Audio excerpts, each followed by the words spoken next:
ధ్యానం చేసుకున్నాం.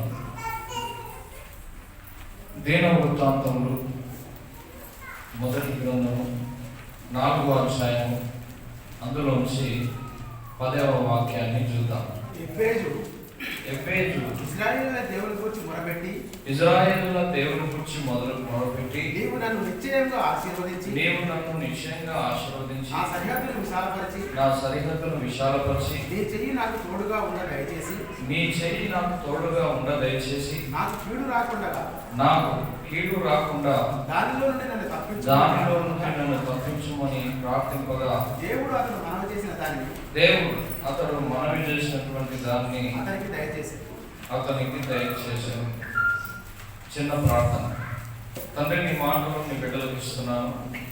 ఎవరు నీ వాక్యాన్ని వింటున్నారో, ఎవరిని వారు సరి చేసుకుంటున్నారో, ఈరోజు వాక్యం ప్రకారం లోబడే ప్రతి బిడ్డ జీవితంలో అద్భుతం జరిగించండి దేవా. మరి ఈ బల కొరకు ఈ ప్రజల్ని మీరు ఏర్పాటు చేశారు. అయితే ఈరోజు ఈ వాక్యం వింటుండగా వారి హృదయాలు తెరవబడి వారి హృదయ ఆలోచనలు మారి నీకు నమ్మకంగాను యథార్థంగాను నడుస్తూ ఉన్నతమైన కృపను పొందుకొని నిండాలుగా దీవింపబడి వెళ్ళుటకు శక్తిని దయచేయండి. మీరు మహిమ పొందండి. యేసు నామములో అడుగుతున్నాం తండ్రి. హల్లెలూయా. చూడండి, మొదటి దీన వృత్తాంతాల గ్రంథము 4వ అధ్యాయం 10వ వాక్యాన్ని మనం చూస్తున్నాం. ఎబ్బేజు అనేటువంటి ఒక వ్యక్తిని గురించి దేవుడు మనతో మాట్లాడుతున్నాడు. ఎబ్బేజు అనగా వేదన పుత్రుడు అని అర్థం. ఏమని అర్థం? చెప్పండి. వేదన పుత్రుడు అని అర్థం. అయితే తన తల్లి చాలా వేదనలో ఉన్నప్పుడు ప్రసవించింది కాబట్టి అతనికి వేదన పుత్రుడు అనేటువంటి పేరును పెట్టడం జరిగింది. వేదన పుత్రుడు అని చెప్పి పేరు ఎప్పుడైతే పెట్టిందో తన జీవితంలో చాలా కష్టాలు, చాలా నష్టాలు, చాలా విధములైన శోధనలు, చాలా విధములైనటువంటి వేదనలు తనకు ప్రార్థించినాయి. ఈ ఎబ్బేజు గురించి ఈ మొదటి దీన వృత్తాంతాల గ్రంథంలో 4వ అధ్యాయము 9వ వచనం 10వ వచనం 2 వచనాలనే కనపడుతుంది. కానీ చాలా మంది ఎబ్బేజు గురించి చాలా గొప్పగా చెప్తారు. ఎందుకంటే ఎబ్బేజు ప్రార్థించినటువంటి ఈ ప్రార్థనలో 4 ప్రధానమైనటువంటి అంశాలు ఉన్నాయి. ఎటువంటి అంశాలు ఉన్నాయి? 4 ప్రధానమైనటువంటి అంశాలు ఉన్నాయి. ఒకసారి వాటిని కనుక మనం పరిశీలన చేస్తే, నీవు నన్ను నిశ్చయంగా ఆశీర్వదించి, మొదటిది నన్ను నిశ్చయంగా ఆశీర్వదించు. ఎవరిని ప్రార్థన చేస్తున్నాడు? చెప్పండి. హల్లెలూయా. బాగా వినాలి. చిన్న పిల్లలు లేస్తున్నారు, కూర్చుంటున్నారు, పిల్లలతో ఎక్కువ డిస్టర్బ్ అయ్యారు. ఇంకా మా పిల్లలే గౌరవం ఉన్నారు.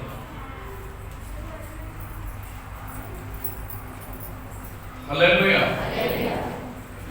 నన్ను నిశ్చయంగా ఆశీర్వదించు. ఏమంటున్నాడు? నన్ను నిశ్చయంగా ఆశీర్వదించు. పాత నిబంధన కాలంలో ఒక 10 మంది పిల్లలు పుడితే, అదేవిధంగా పశువులు ఎక్కువ ఉంటాయి. ఏమెక్కువ ఉంటాయి? పశువులు ఎక్కువ ఉంటాయి. ఒక 10 మంది పిల్లలు, పశువులు ఎక్కువ. ఇవి ఉంటే వాళ్ళు ఆశీర్వదింపబడ్డట్టు లెక్క పాత నిబంధన కాలంలో. యాకోబు జీవితంలో 11 మంది పిల్లలు ఊహించినటువంటి ఆస్తి. యాకోబు మోసగాడై తన అత్తగారికి దగ్గర ఎంతో యుక్తిగా ప్రవర్తించి బావమర్దులకు, మామకు ఎవరికి చెప్పకుండా తనకు కలిగిన ఆస్తి అంతటినీ తీసుకొని బయలుదేరి వెళ్ళిపోయాడు. కానీ యాకోబుకు ఆ ఆస్తి వలన, తనకు కలిగిన పిల్లల వలన, తనకు కలిగిన పశువుల సంపద వలన తృప్తి లేదు. ఇప్పుడు మన విశ్వాస జీవితంలో ఆశీర్వదించబడడం అంటే మా అప్పులన్నీ పోయి ఒక చిన్న కారు కొనుక్కొని ఒక చిన్న ఇల్లు కట్టుకుంటే చాలు అని చెప్పి మనకు అది ఆశీర్వదింపబడ్డట్టేమో అనుకుంటాం. కానీ అది చాలా పొరపాటు. అదేంటి? చాలా పొరపాటు. ఎందుకంటే యాకోబుకి ఏది కొదవలేదు. గొర్రెల మేకల మందలు విస్తారంగా ఉన్నాయి, పనివారు కూడా విస్తారంగా ఉన్నారు, భార్యలు ఉన్నారు, 11 మంది పిల్లలు. ఊహించినటువంటి ఆశీర్వాదంలో ఉన్నాడు. కానీ తనకు నెమ్మది లేదు, మనశ్శాంతి లేదు. ఎందుకో ఆయన హృదయం ఏదో పోగొట్టుకున్నట్టు కనపడుతున్నది. అందుకనే ఆ పెనియేలు అనేటువంటి ప్రాంతానికి వెళ్ళి దేవునితో పెనుగులాడుతున్నాడు. ఏం చేస్తున్నాడు? రాత్రంతా పెనుగులాడుతున్నాడు. అసలు ఆశీర్వదింపబడడం అని అంటే దేవుణ్ణి కలిగి ఉండడమే. చెప్పండి. హల్లెలూయా. నీకు 10 తులాలు 20 తులాల బంగారం ఇచ్చి పెళ్లి చేసిన, 20-30 లక్షల ఆస్తి ఇచ్చి పెళ్లి చేసిన, అదంతా ఉత్తదే. ఎందుకంటే ఇప్పుడు 1 కోటి రూపాయల కట్నం ఇచ్చిన వాళ్ళు కూడా దాన్ని నిలబెట్టుకున్న వాళ్ళు లేరు. ఉన్నారా? పేకాటకు బానిస అయిపోయి, త్రాగుడుకు బానిస అయిపోయి, వ్యభిచారానికి బానిస అయిపోయి, భార్యను ఎప్పుడు చంపుదామా, లేకపోతే అక్రమ సంబంధాలు పెట్టుకొని భర్తను ఎప్పుడు చంపుదామా అని చూసే వాళ్ళు కూడా ఉన్నారు. లేరా? కోట్ల కట్నాలు ఇస్తే సుఖంగా ఉన్నారా? కోట్ల ఆస్తులు ఉంటే సుఖంగా ఉన్నారా? లేరు. అందుకనే ఆ పెనియేలు అనేటువంటి ప్రాంతంలోకి వెళ్ళి యాకోబు దేవునితో పెనుగులాడుతున్నాడు. ఏ విషయమై పెనుగులాడుతున్నాడు? పశు సంపద కొరక, పిల్లల కొరక, ఆస్తి కొరక, డబ్బు కొరక, అప్పుల కొరక కాదు. దేవుణ్ణి కలిగి ఉండడం కొరకు పెనుగులాడుతున్నాడు. హల్లెలూయా. ఈరోజు ఎబ్బేజు కూడా నన్ను నిశ్చయంగా ఆశీర్వదించు, నన్ను, ఎందుకంటే నా తల్లి నన్ను వేదనలో కన్నది. ఆ తల్లి మరి ఏ విధమైనటువంటి బాధలో ఉన్నదో, ఆ తల్లి ఏ విధమైనటువంటి దుఃఖంలో ఉన్నదో, ఆ తల్లికి ఏ విధమైనటువంటి మనశ్శాంతి లేదో, ఆ విధమైన దుఃఖంలో ఉండి, ఆ విధమైన వేదనలో ఉండి కానీ కుమారునికి ఎబ్బేజు అని పేరు పెట్టింది. ఈరోజు నువ్వు ఏ పేరుతో పిలువబడుతున్నావో, నీ పరిస్థితి ఎలా ఉందో, నీ స్థితి ఎలా ఉందో, నీ గతి ఎలా ఉందో, ఆ గతంతా కూడా, ఆ స్థితి అంతా కూడా మారాలి అంటే నీ నోరు తెరిచి నీ దేవునితో నువ్వు మాట్లాడాలి. ఏమని మాట్లాడాలి? నన్ను నిశ్చయంగా ఆశీర్వదించు. ఏమని ప్రార్థన చేయాలి మనం? నన్ను నిశ్చయంగా ఆశీర్వదించు అని ప్రార్థన చేయాలి. ఇంకేమంటున్నాడు? నా సరిహద్దులు విశాలపరచు. నా సరిహద్దులు విశాలపరచు. నా సరిహద్దుని దావీదు అంటాడు, ప్రభువా నేను ఎక్కలేనంత కొండ పైకి నన్ను ఎక్కించు. అంటే కొండపైకి ఎక్కించడం అంటే టక్కున లేకపోయి కొండ మీద నిలబెట్టడమా? కాదు. ఆత్మీయ స్థితిలో. ఏ స్థితిలో? ఆత్మీయ స్థితిలో ఎక్కలేనంత కొండపైకి నన్ను తీసుకెళ్ళిపో. నా ప్రాణము తల్లడిల్లగా దిగాంతంలో నుండి నీకు మొరపెట్టుచున్నాను. భూదిగాంతంలో నుండి. భూదిగాంతాలంటే ఆయనకున్న సమస్య, ఆయనకున్న బాధ, ఆయన కలిగిన ఇబ్బంది, ఆయన కలిగిన ఆతంకంలోంచి ఆ భూదిగాంతాల దగ్గర ఉండి ఆయనకు మొరపెడుతున్నాడు. నేను ఎక్కలేనంత ఎత్తైన కొండపైకి నన్ను ఎక్కించు. నీ ప్రార్థన ఎలా ఉంది? నీ సరిహద్దులు విశాలపరచమని నీ దేవుని నువ్వు అడుగుతున్నావా? అడుగు ఒకసారి. నీ మనస్సు తెరిచి, మన హృదయం తెరిచినటువంటి పుస్తకం లాగా ఆయన సన్నిధిలో పెట్టాలి. మన ఆలోచనలు, మన స్వనీతి, మనలో ఉన్నటువంటి పాపిష్టి గుణములు ఎప్పుడైతే చచ్చిపోతాయో మన హృదయం తెరిచిన పుస్తకం లాగా దేవుని సన్నిధిలో ఉంటుంది. మనమేమో ఏదో బల తీసుకోవాలి కాబట్టి బల రోజు మాత్రం వస్తాం. మనకు శుక్రవారంతో సంబంధం లేదు, శనివారంతో సంబంధం లేదు, ఆదివారంతో సంబంధం లేదు. హల్లెలూయా. ఒక ఆఫీసర్ అంటేనో మనం అంటాం, ఆఫీసర్కి నెల నెల జీతం వస్తుంది. మరి మీకు రాదు కదా. దావీదు 43 దేశాలకు రాజు. ఒకరిని రమ్మంటే వస్తాడు, ఒకరిని బొమ్మంటే పోతాడు. ప్రతిరోజు 7 మార్లు 7 గంటలు ప్రార్థన చేస్తాడు ఆయన. దేవుని సన్నిధిలో కన్నీటితో ఆయన ప్రార్థన చేస్తే పరపు కూడా తేలిపోతాడు. ఆయన ప్రార్థన చేస్తే గదంతా తన కన్నీటి బిందువులు అక్కడ పడిపోతాయి. ఎప్పుడన్నా నువ్వు ప్రార్థన చేసినావా? ఎప్పుడన్నా అలాగ జీవించినావా? దావీదు అంటున్నాడు, ప్రభువా నన్ను ఎక్కలేనంత ఆ కొండ మీదకి తీసుకపో. ఆత్మీయ స్థితిలో నేను ఇంకా నీ అనుభవాలు చూడాలి, ఇంకా నీ ప్రత్యక్షతను పొందుకోవాలి, ఇంకా నీ అభిషేకం కలిగి నడవాలి, ఇంకా నీలో నేను ఉజ్జీవింపబడాలి. నా సరిహద్దులన్నింటినీ కూడా విశాలపరచు. ఎబ్బేజు దావీదు వలె ప్రార్థిస్తున్నాడు. వేదన పుత్రుడు దావీదు వలె ప్రార్థన చేస్తున్నాడు. మరి నువ్వెలా ప్రార్థన చేస్తున్నావు? నీ ప్రార్థన ఏమై ఉన్నది? అసలు నువ్వు ప్రార్థిస్తున్నావా? అసలు నువ్వు దేవునితో గడుపుతున్నావా? ఇంకేమంటున్నాడు? నీ చెయ్యి నాకు తోడుగా ఉండ దయచేసి. నీ చెయ్యి నాకు తోడుగా ఉండ దయచేయి. ఏమంటున్నాడు? శద్రక్, మేషక్, అబేద్నెగోలు అక్కడ ఉన్నటువంటి ఆ విగ్రహానికి దండం పెట్టమన్నాడు. అక్కడ ఉన్నటువంటి రాజు, మా దేవుడు సమర్థుడు, మేము చచ్చిపోయినా పర్వాలేదు, అయినా మా దేవుడు మమ్మల్ని చావనివ్వడు. విశ్వాసంతో బయలుదేరు. వీళ్ళు ముగ్గురు అక్కడికి వెళ్తుంటే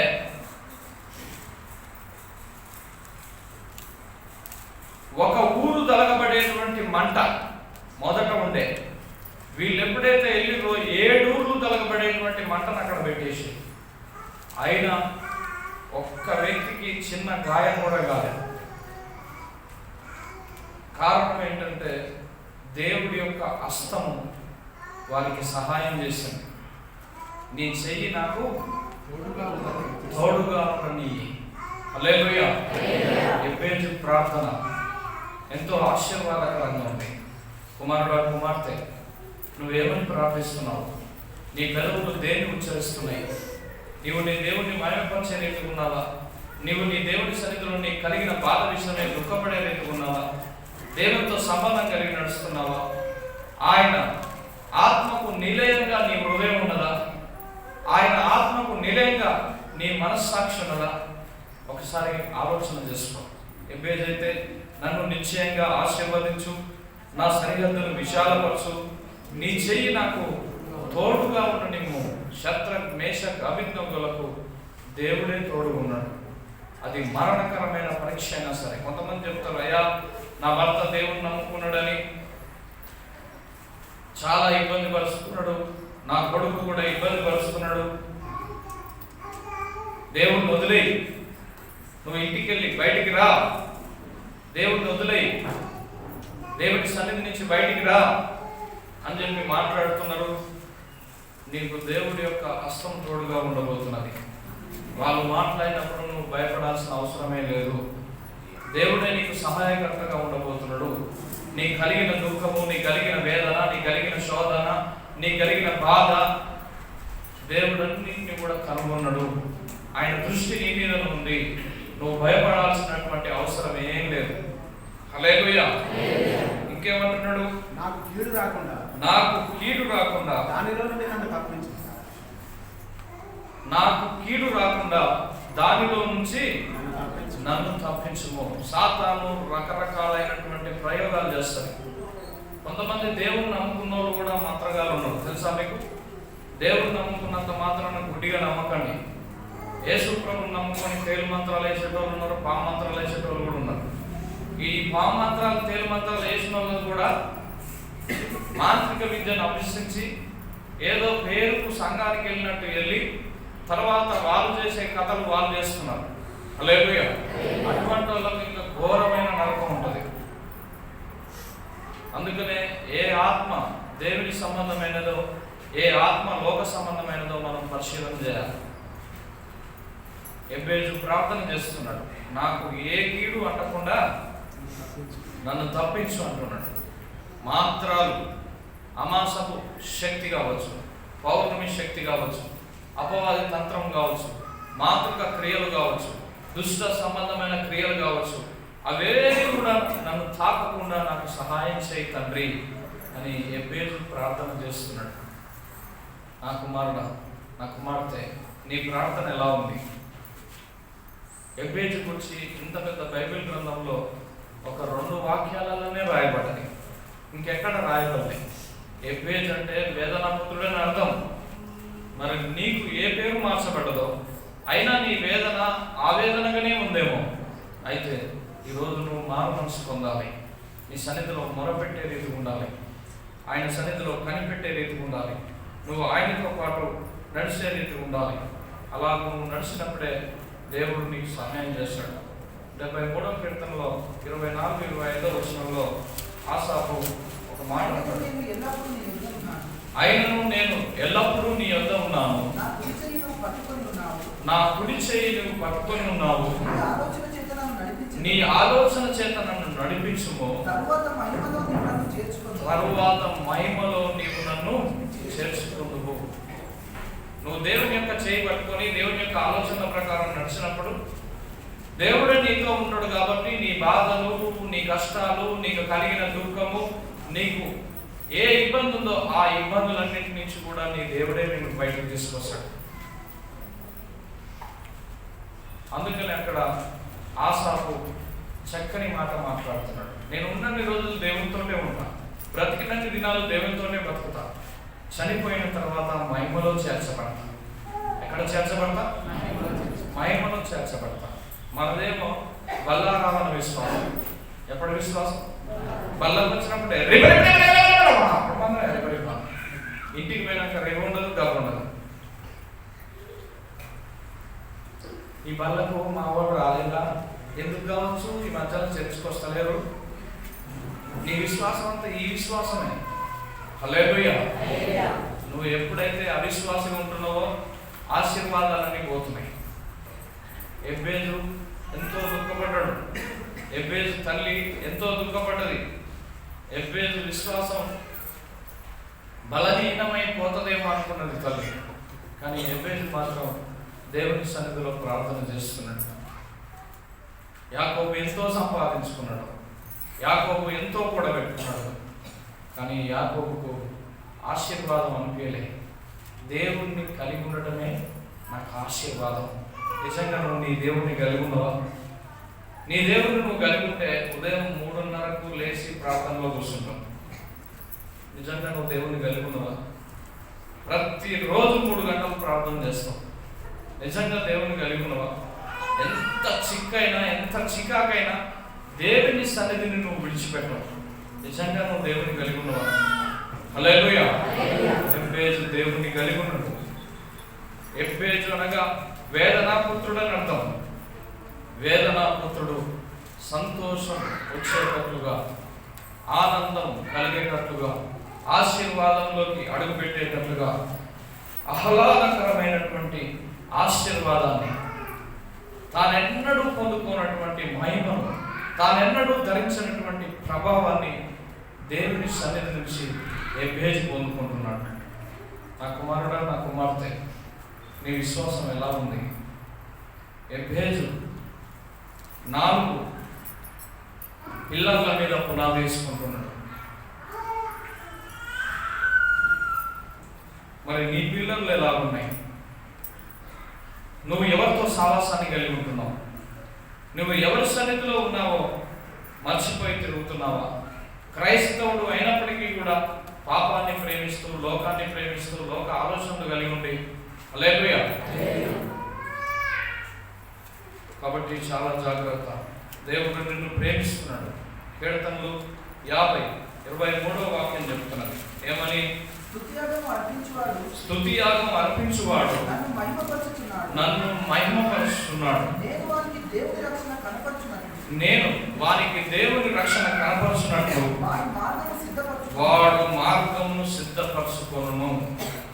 ఎవరు స్తుతి యాగాన్ని అర్పిస్తారో, ఎవరు దేవునికి స్తుతి చెప్తారో, ఎవరు దేవుని చిత్త ప్రకారం నడుస్తారో, ప్రతి నిత్యము దేవుని మీద ఆధారపడేటువంటి కుటుంబాలు వర్ధిల్లుతూనే ఉంటాయి. ఏమైతే చైనా దేశంలో ఒక సేవకుడు తన తోటి విశ్వాసి ఇద్దరు కలిసి రోడ్డు మీద వెళ్తున్నారట. ఆకస్మికంగా ఒక కారు వచ్చి ఆ విశ్వాసిని ఢీకొట్టినప్పుడు కడుపు పలిగి పేగులు బయటపడిపోయినాయి.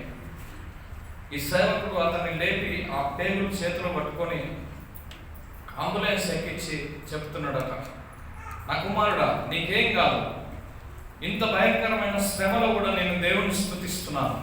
నేను స్తుతిస్తున్నటువంటి దేవుడు అద్భుతం జరిగించబోతున్నాడు. ఆ దేవుడే నీకు ఆపరేషన్ చేయబోతున్నాడు. మరణం నీ మీద అధికారం వహించదు. దేవుడు నిన్ను ఇప్పుడే దర్శిస్తున్నాడు. దేవుని కార్యం నీ జీవితంలో జరుగుతున్నది. ఇప్పుడే ఆ ప్రభువే ఆపరేషన్ చేస్తున్నాడు. నేను దేవుని స్తుతిస్తున్నాను, దేవునికి స్తుతి యాగం చెల్లిస్తున్నాను. స్తోత్రం, హల్లెలూయా, స్తోత్రం, హల్లెలూయా, స్తోత్రం, హల్లెలూయా అని ఆ అంబులెన్స్నే ఎలుగెత్తి ప్రార్థన చేస్తూ ఆ ఆపరేషన్ థియేటర్ హాస్పిటల్లో వచ్చేంత వరకు గట్టిగా అరుస్తూ కేకలు పెడుతూ ప్రార్థన చేస్తూ ఉన్నాడు. ఆపరేషన్ థియేటర్లోకి ఈ వ్యక్తిని తీసుకెళ్ళిపోయారు. అక్కడ ఒక ఇద్దరు వ్యక్తులు తెల్లటి వస్త్రాలు వేసుకొని డాక్టర్లు చూస్తుండగానే ఆ వ్యక్తిని లోపలి తీసుకొని ఆ కడుపు మీద చేయబెట్టి ఇలాగన్నారు, హల్లెలూయా. ఎలా చీల్చబడ్డదో ఆ కడుపు అలాగే అతుక్కుపోయిందట.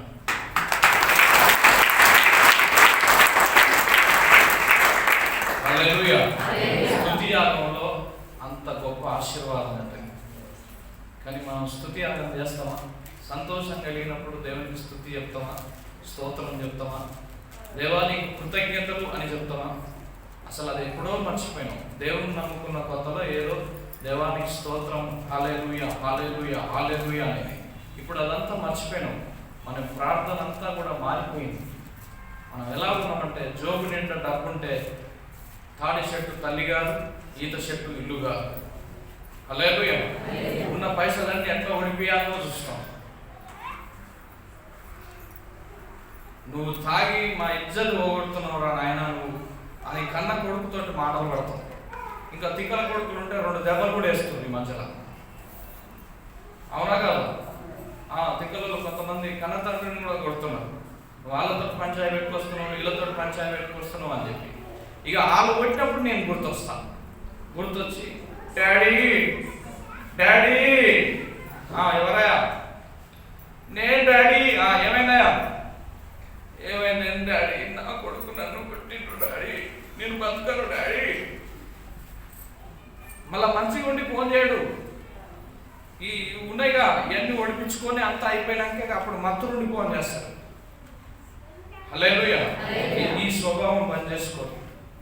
ఎత్తపడే గుంపులో ఉండవు. అయిపోయింది సమయం. నువ్వు అనుకుంటున్నావేమో కరోనా పోయింది ఇక మాకు తిరిగే లేదు అని అనుకుంటున్నావేమో. హల్లెలూయా. గొప్ప గొప్ప సేవకులు ఎత్తబడుతున్నారు, వెళ్ళిపోతున్నారు, దేవుని మహిమలో చేర్చబడుతున్నారు. వాళ్ళందరినీ దేవుడు తీసుకొని మళ్ళీ రాబోతున్నాడు భూమి మీదకి. అది నువ్వు గుర్తుంచుకో. నువ్వు అనుకుంటున్నావేమో నేను ఎంత పాపం చేసినా, నేను ఎంత లోకానుసారంగా నడిచినా, ఎంత నీచ నికృష్టమైన పనులు చేసినా దేవుడు నన్ను ఏమంటలేడని నువ్వు అనుకుంటున్నావేమో. కానీ కన్నంతా నీ మీదనే ఉంది. ఫస్ట్ ఫోకస్ నీ మీదనే. నిన్నే విడిచిపెడతాడు. ఎవరు విడిచిపెడతాడు? నిన్నే. నువ్వు ఓవర్ యాక్షన్ చేస్తావు కాబట్టి నిన్నే వదిలిపెడతాడు. హల్లెలూయా. నీ మీద అన్ని అధికారాలు దయ్యానికి అప్పచెప్తాడు, చెప్తాడు. కాబట్టి చాలా జాగ్రత్త. స్తుతి యాగం అర్పించడం నేర్చుకో. బండి ఎక్కుతున్నావా? పొద్దుగాల కొంతమంది బండి దగ్గరికి వెళ్ళగానే, అది బైక్ అయినా కానివ్వండి, కార్ అయినా కానివ్వండి, తర్వాత బస్ అయినా కానివ్వండి, ఏదైనా కానీ కొంతమంది ఏం చేస్తారంటే డ్రైవర్లు వెళ్ళంగానే ఒక క్లాత్ తీసుకెళ్ళి మొత్తం కార్ అంతా దూసుకుంటారు. కార్ అయినా సరే, బైక్ అయినా సరే, బస్ అయినా సరే, లారీ అయినా సరే, ఏదైనా సరే వాళ్ళు వాడుకునేటువంటి ఆ వస్తువుని శుభ్రపరచుకుంటారు. శుభ్రపరచుకొని తర్వాత అలా దాని మీద కూర్చొని, నా దేవుడా, నా తండ్రి, ఈ దినం నేను పని ప్రారంభిస్తున్నాను, నా పనిలో మీరు నాకు సహాయం చేయండి. ఇగో నడుపుతున్నటువంటి ఈ చేతులు నీ చేతులే, ఆ రంధ్రాలు వేసుకున్నటువంటి చేతులు నీ చేతులే, నేను కేవలం ఇక్కడ డమ్మీగున్నా, నా పనంతా మీరే పూర్తి చేయండి, యేసు నామములో అడుగుతున్నాం తండ్రి అని బుద్ధి కలిగిన వాళ్ళు ప్రార్థన చేస్తారు. ఇక బుద్ధి లేని వాళ్ళు అట్లా కాదు, కొంచెం ప్రార్థన చేసి నాకు చేతులన్నీ నొస్తున్నాయి, కొంచెం పని చేసి చేతులన్నీ నొస్తున్నాయి, కాలంతా నొస్తుంది, ఈరోజు తలంతా కొట్టేసినట్టుంది, ప్రార్థన చేయాలి, ఏం చేయాలి? కొట్టేయకపోతే ఏమవుతుంది? అవునా కాదు? మనం ఎంత కష్టపడితే సైతాను మనల్ని అంత బాధ పెడుతుంది. నువ్వు ముందు స్తుతియాగం చేయడం నేర్చుకో. దేవునికి ప్రతి విషయంలో కృతజ్ఞతలు చెప్పు. చిన్న పనైనా పెద్ద పనైనా, దేవా నువ్వు నాకు సాయం చేసినావు, నీకు కృతజ్ఞతలు తండ్రి, నువ్వు తప్ప నాకు ఎవరు లేరు ప్రభు అని దేవుడు నీకు ఎందుకు సహాయం చేయడం? హల్లెలూయా. సహాయం చేస్తాడా? చేయడం. సపోర్ట్ చేస్తలేరు కదా? మరి ఏమంటారు? మరి ఇప్పటి నుంచి దేవునికి స్తుతియాగం చేస్తారా? కీర్తన 91:16 చూడండి. దీర్ఘాయువు చేత అతన్ని తృప్తిపరచెదను, నా రక్షణ అతనికి చూపించదను. మీరు దేవుడు చెప్పినట్టు స్తుతియాగం చేస్తే దీర్ఘాయువు చేత, ఏ ఆయువు చేత? కొంతమంది కాంపిటీషన్ బట్టి గుట్ట పైకి ఎక్కిస్తారు, సడన్ గా బ్రేకులు ఫెయిల్ అయిపోతాయి. అప్పుడు ఏం చేయాలో అర్థం కాదు. కొంచెం తెలివి కలిగిన వాళ్ళేమో దేవా అని కేకబెట్టి మెలుకుండి తీసుకుపోయి ఒక గుండు దగ్గర చిన్నగా ఆని చాపుతారు. ఇక తెలివి లేనివాడు అయితే అదెట్ట పనిచేస్తాడో ఇది కూడా అట్నే పనిచేస్తాడు. అవునా కాదు? దీర్ఘాయువు కాస్త ఏమవుతుంది? అల్పాయువు అయిపోతుంది. కొద్దిసేపు అట్లనే కథం, సగం అయిపోతుంది, ఆపు అయిపోతుంది. అవునా కాదా? మరి మీరు దీర్ఘాయువు చేత తృప్తిపరచబడాలన్నా వద్దా? తృప్తిపరచబడాలన్నా వద్దా? తృప్తిపరచబడాలంటే మీరు దేవునికి స్తుతియాగం చేయాలి. ఎబ్బేజు ఎలాగైతే 4 అంశాలను దేవుని సన్నిధిలో పెట్టి ప్రార్థన చేస్తున్నాడో నువ్వు కూడా అలాగూ ప్రార్థన చేయాలి. ఏం చేయాలి? ప్రార్థన చేయని వాళ్ళకే బాగా రేవండాలు ఉంటాయి, తెలుసా మీకు? ఏముంటాయి? చెప్పండి. రేవండాలు ఉంటాయి. నేను అప్పుడప్పుడు కంప్యూటర్ స్క్రీన్ మీద మా నిసి ఫోటో పెడతా. మనిషి నా దగ్గరకు వచ్చి అంటది, ఈరోజు నా ఫోటో పెట్టినావు కానీ రేపు మాత్రం అక్క ఫోటో పెట్టు, డాడీ ఫీల్ అవుతుంది అని అంటాను. మా చేసి అట్లా అసలు ఫీల్ అయ్యే టైప్ కాదు. ఆమెకు ఎక్కడ తగ్గాలో తెలుసు, ఎక్కడ హెచ్చించుకోవాలో తెలుసు. హల్లెలూయా. ఏమో ఫీలింగ్ ఎక్కువ అన్నట్టు. అంటే మా ఇంట్లో కూడా అట్లాంటి వాళ్ళు ఉండరు. అట్లా చిన్న విషయంలో దేవుడు ఏదైనా కొంచెం బాధ పెట్టిండనుకో, అబ్బా దేవుడు అనేటోడు ఉన్నాడా, ఉంటే ఈ బాధ ఎందుకు వచ్చింది, వీళ్ళని ఎప్పుడు పూలనే నింపాలి. ఇట్లా ఏ పూలు, బంతి పూలు, చామంతి పూలు, గులాబీ పూలు, వీళ్ళు నడుస్తున్న మార్గంలో వచ్చి నడిపియాలి. కొంచెం కూడా ఇలా కాలుకు ముళ్ళు తాకొద్దాము. హల్లెలూయా. ఎంతో మంది అన్యజనులు కోట్లు పోసి ప్రాణాలు తీసేసుకున్నారు కరోనా కాలంలో. కానీ నీ దేవుడు సమర్థుడు కాబట్టి, శక్తిపూర్ణుడు కాబట్టి నిన్ను బతికించి ఈ క్షణం వరకు కూడా నిన్ను వాడుకుంటున్నాడు. కారణం ఏంటంటే నువ్వు చేయాల్సిన పని ఇంకా భూమి మీద వెలిగిపోయింది. హల్లెలూయా. నిన్ను ఏర్పాటు చేసుకున్నాడు ఆయన పని కొరకు. నువ్వు అనుకుంటున్నావు 200 మిషన్ చేసుకొని జర కొంచెం ఆపద, బాధ, కష్టం నుంచి నేను తప్పింపబడతాను, లేకపోతే ఇంకేదో పని చేసి నేను తప్పింపబడతాను నువ్వు అనుకుంటున్నావు, కానీ అదంతా అవుతుందే. హల్లెలూయా. దేని కొరకు ఏర్పాటైనవో ఆ ఏర్పాటైనటువంటి విధానం ఏందో నువ్వు దేవుని సన్నిధిలో ధ్యానం చేస్తేనే దేవుడు సహాయం చేస్తాడు. ధ్యానం చేయని వాళ్ళకి ఎటువంటి సహాయం దొరకదు.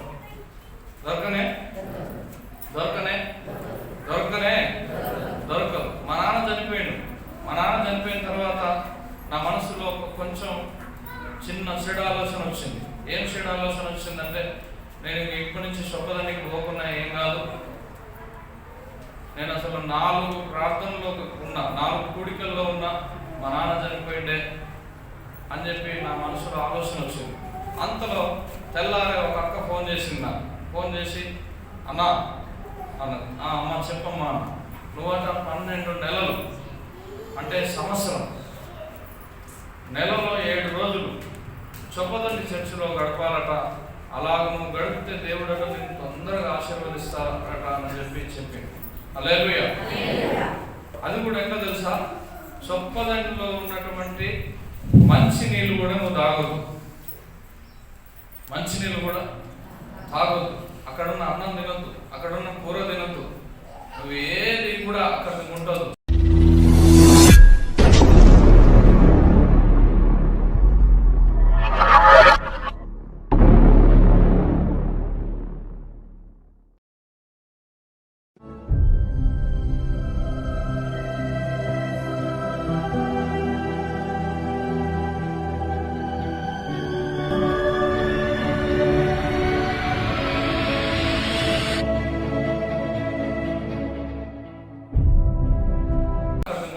ఒకవేళ స్నానం చేస్తే స్నానం చేసిన దానికి ఎన్ని పైసలు అయితే అన్ని ఇచ్చేయాలి.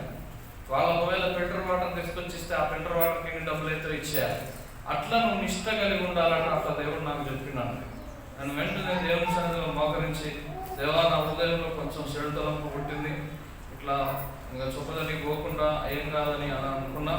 కానీ నువ్వే మళ్ళా అక్కడ ఉన్నటువంటి మరి ఆ సిస్టర్ ద్వారా నువ్వు మాట్లాడినావు.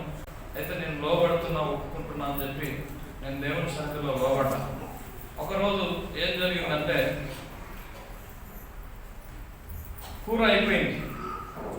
నేను అక్కడ తిన్నాను కదా, 2-3 బెండకాయలు ఉన్నాయి చెట్టుకు. అవి మేముండే రూమ్ వెనకనే ఉన్నాయి. అయితే మేము మరి ఆ చెట్టు తెంపాలంటే నేను పోయి అయ్యగారిని అడగాలి. ఇప్పుడు ఉత్తగానే మా దగ్గర అన్ని ఉత్తగానే రెప్పుకొచ్చుకొని వండుకుంటాం, కారం అవన్నీ మమ్మల్ని అడగరు. కానీ మేము అక్కడ ఏ వస్తువైనా సరే, ఎందుకంటే మనం జ్ఞానవంతులుగా ఎదగాలనుకుంటున్నాం కాబట్టి అక్కడ అధికారికి లోబడి నడవాలి. వాళ్ళు ఎవరైనా సరే, మన పై నాయకులు అధికారులుగా ఉన్న వాళ్ళకి లోబడి నడవాలి. 3 బెండకాయలు ఉన్నాయి. ఆ 3 బెండకాయలు ఒకవేళ కారం వేసి అన్ని సెట్ చేసి పెడితే నాకు ఆ పూటకు అయిపోతుంది అని చెప్పేసి నేను వెళ్తే ఆ 3 బెండకాయల కొరకు 2 గంటల క్లాస్ అయింది నాకు. ఎన్ని గంటల క్లాసు? 2 గంటల క్లాస్ అయింది. ఆ లోపు నా ఎమ్మటి వచ్చిన వాళ్ళు ఒక 3 కోడిగుడ్లు తీసుకొచ్చి అక్కడనే ఉల్లిగడ్డలు పట్టుకొచ్చి ఆ ఉల్లిగడ్డలు కట్ చేసి ఆ ఉడకబెట్టిన కోడిగుడ్లనే ఒక కూరలాగా వండి పెట్టేసేసి, నేను వచ్చి చూసి ఆ బెండకాయలు తీసుకొని తెంపి తీసుకొచ్చి వందామనే లోపే ఆల్రెడీ వీళ్ళు నాకు కూర వండేసారు. హల్లెలూయా. అంటే నేను అక్కడ ఉన్న ఆ పదార్థం కూడా తినడం దేవునికి ఇష్టం లేదు. అట్లా నేను నిష్ట పాటించిన. హల్లెలూయా. నువ్వు అంత దూరం పోవాలన్నా, నువ్వు అట్లా చేయాలన్నా, ఇట్లా చేయాలన్నా అని నన్ను కూడా వ్యతిరేకించారు. కానీ నేను వ్యతిరేక మాటలు ఏది కూడా మనసులో పెట్టుకోవాలి. అట్లానే అత్తగారి ఇల్లు దగ్గర ఉంది కదా, ఏమైంది? అత్తగారి ఇల్లు దగ్గర ఉంది కదా. ఒక్కసారి నేను అన్నా, అయ్యా మరి మా అమ్మని అత్తగారి ఇంటికి చూస్తా అన్నాను. అనగానే అయ్యగారు సరే అయ్యా పోను అన్నాడు. అన్నాక పోయినాక ఆ రోజంతా మోషన్స్ అయినాయి. మోషన్స్ అయినాక సరేలే అమ్మ, నేను దేవుని దగ్గర ఒప్పందం చేసుకొని నేను ఇట్లా చేయడం కరెక్ట్ కాదు, అడిగి పోగానే ఇక రాత్రంతా మోషన్సే, మానం ఎట్లా అయిపోయింది, ఇది కరెక్ట్ కాదని చెప్పి తెల్లారి గట్లనే మళ్ళా లేచి ఎమ్మటి వచ్చి అయ్యగారికి కనపడంగానే అయ్యగారు నవముఖం పెట్టింది. ఏమైందయ్యా అని అడిగినా, ఏం లేదా నువ్వు పోతానగానే నాకు చాలా బాధ అనిపించింది అన్నాను. హల్లెలూయా. ఇక కథం, ఇక అప్పటి నుంచి నా తీర్మానం నేను పక్కకు పెట్టుకోలేదు.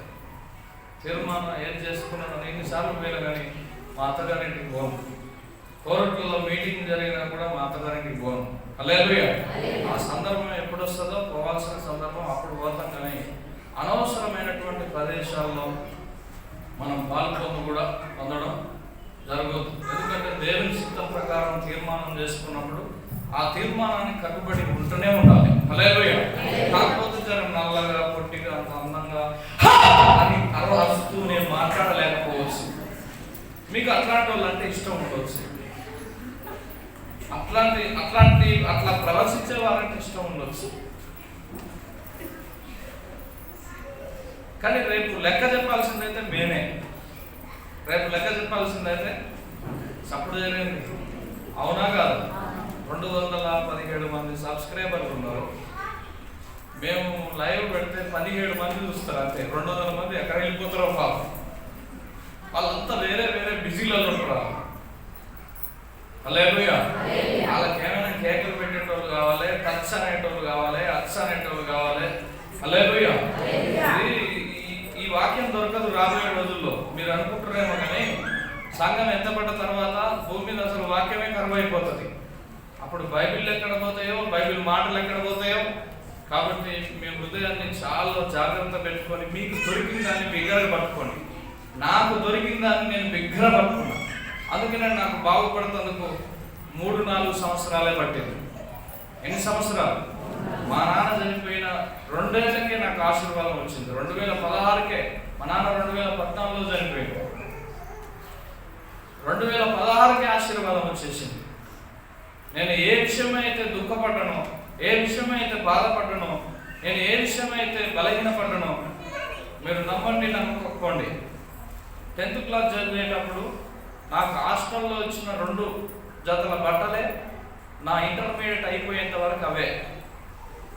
నేను సినిమా ఫీల్డ్లో పనిచేసినప్పుడు కూడా సగం బట్టలు చంటిగాడు వాడి పారేస్తే ఆ బట్టలు నేను వాడుకున్నాను.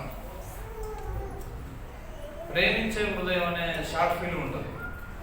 అందులో నేను వాడిన సగం బట్టలు చంటిగాని బట్టలే. వాడు వాడి వాడి వాడి తొడిగి తొడిగి తొడిగి ఇది నాకు వద్దు అన్నప్పుడు నాకు ఇస్తే ఆ బట్టలే వాడి. కానీ 2016 సంవత్సరం తర్వాత నా జీవితం మారిపోయింది. హల్లెలూయా. హల్లెలూయా. నాకు దొరికిన దాన్ని గట్టిగా పట్టుకొని తిరగడం ప్రారంభించిన. ఎబ్బేజులో ఆవేదన ఉంది, ఎబ్బేజులో దుఃఖం ఉన్నది, ఎబ్బేజు శ్రమ పడుతున్నాడు, ఫలితం లేదు. అందుకనే 4 అంశాలను దేవుని ముందు పెట్టి ప్రార్థన చేస్తున్నాడు. మరి నువ్వెలాగున్నావు? నీ ప్రార్థన ఎలాగుంది? ఆయనకు స్తుతియాగం చేస్తున్నావా? నువ్వు స్తుతియాగం చేస్తే దీర్ఘాయుష్మంతుడు అవుతావు. ఏమంటుంది అక్కడ వాక్యం? దీర్ఘాయువు చేత దేవుడు నిన్ను తృప్తిపరుస్తాడు. నా రక్షణ అతనికి చూపించింది. నేను రక్షణకర్తగా ఉంటా. నువ్వు ఎక్కడికి పోతావో పో. నువ్వు నీటిలోకి పోతావా, ఏట్లోకి పోతావా, షేట్లోకి పోతావా, శలకలకు పోతావా, లేకపోతే సూర్య మండలానికి పోతావా, చంద్రమండలానికి పోతావా, ఎక్కడికి పోతావో పో. నీ మార్గములన్నింటిలో నీ దేవుడే నీకు సహాయం చేస్తాడు. నువ్వు ఆకాశం పైకి ఎక్కుతావా, మేఘాల మధ్య సంచరిస్తావా, లేకపోతే పెద్ద గుంట తీసుకొని గుంతలకు పోతావా, అక్కడ కూడా ఉంటాడు. దావీదు అంటాడు, నేను ఎక్కడికి పోయినా నువ్వు అక్కడ ఉన్నామంటాడు. నేను పాతాళానికి పోయినా. ఎక్కడ పోయినట? పాతాళం అంటే నరకానికి పోయినట్టు. ఆయన నరకం ఎట్టుందో చూసేద్దామని అక్కడ కూడా ఆయనే ఉన్నాడు. హల్లెలూయా. పరలోకానికి వెళ్ళాడు, అక్కడ కూడా ఆయనే ఉన్నాడు. సముద్ర అగాధ జలంలో ఉన్నటువంటి గదుల్లోకి వెళ్ళిండు, అక్కడ కూడా ఆయనే ఉన్నాడు. ఆకాశం పైకి ఎక్కిండు, అక్కడ కూడా ఆయనే ఉన్నాడు. ఆయన సృష్టికర్త, సృష్టి అంతా ఆయనదే, సమస్తం ఆయన మాటకు లోబడుతున్నాయి. మరి నువ్వు నేను తప్ప, నువ్వు నేను తప్ప ఏమంటావు? మరి లోబడతావా?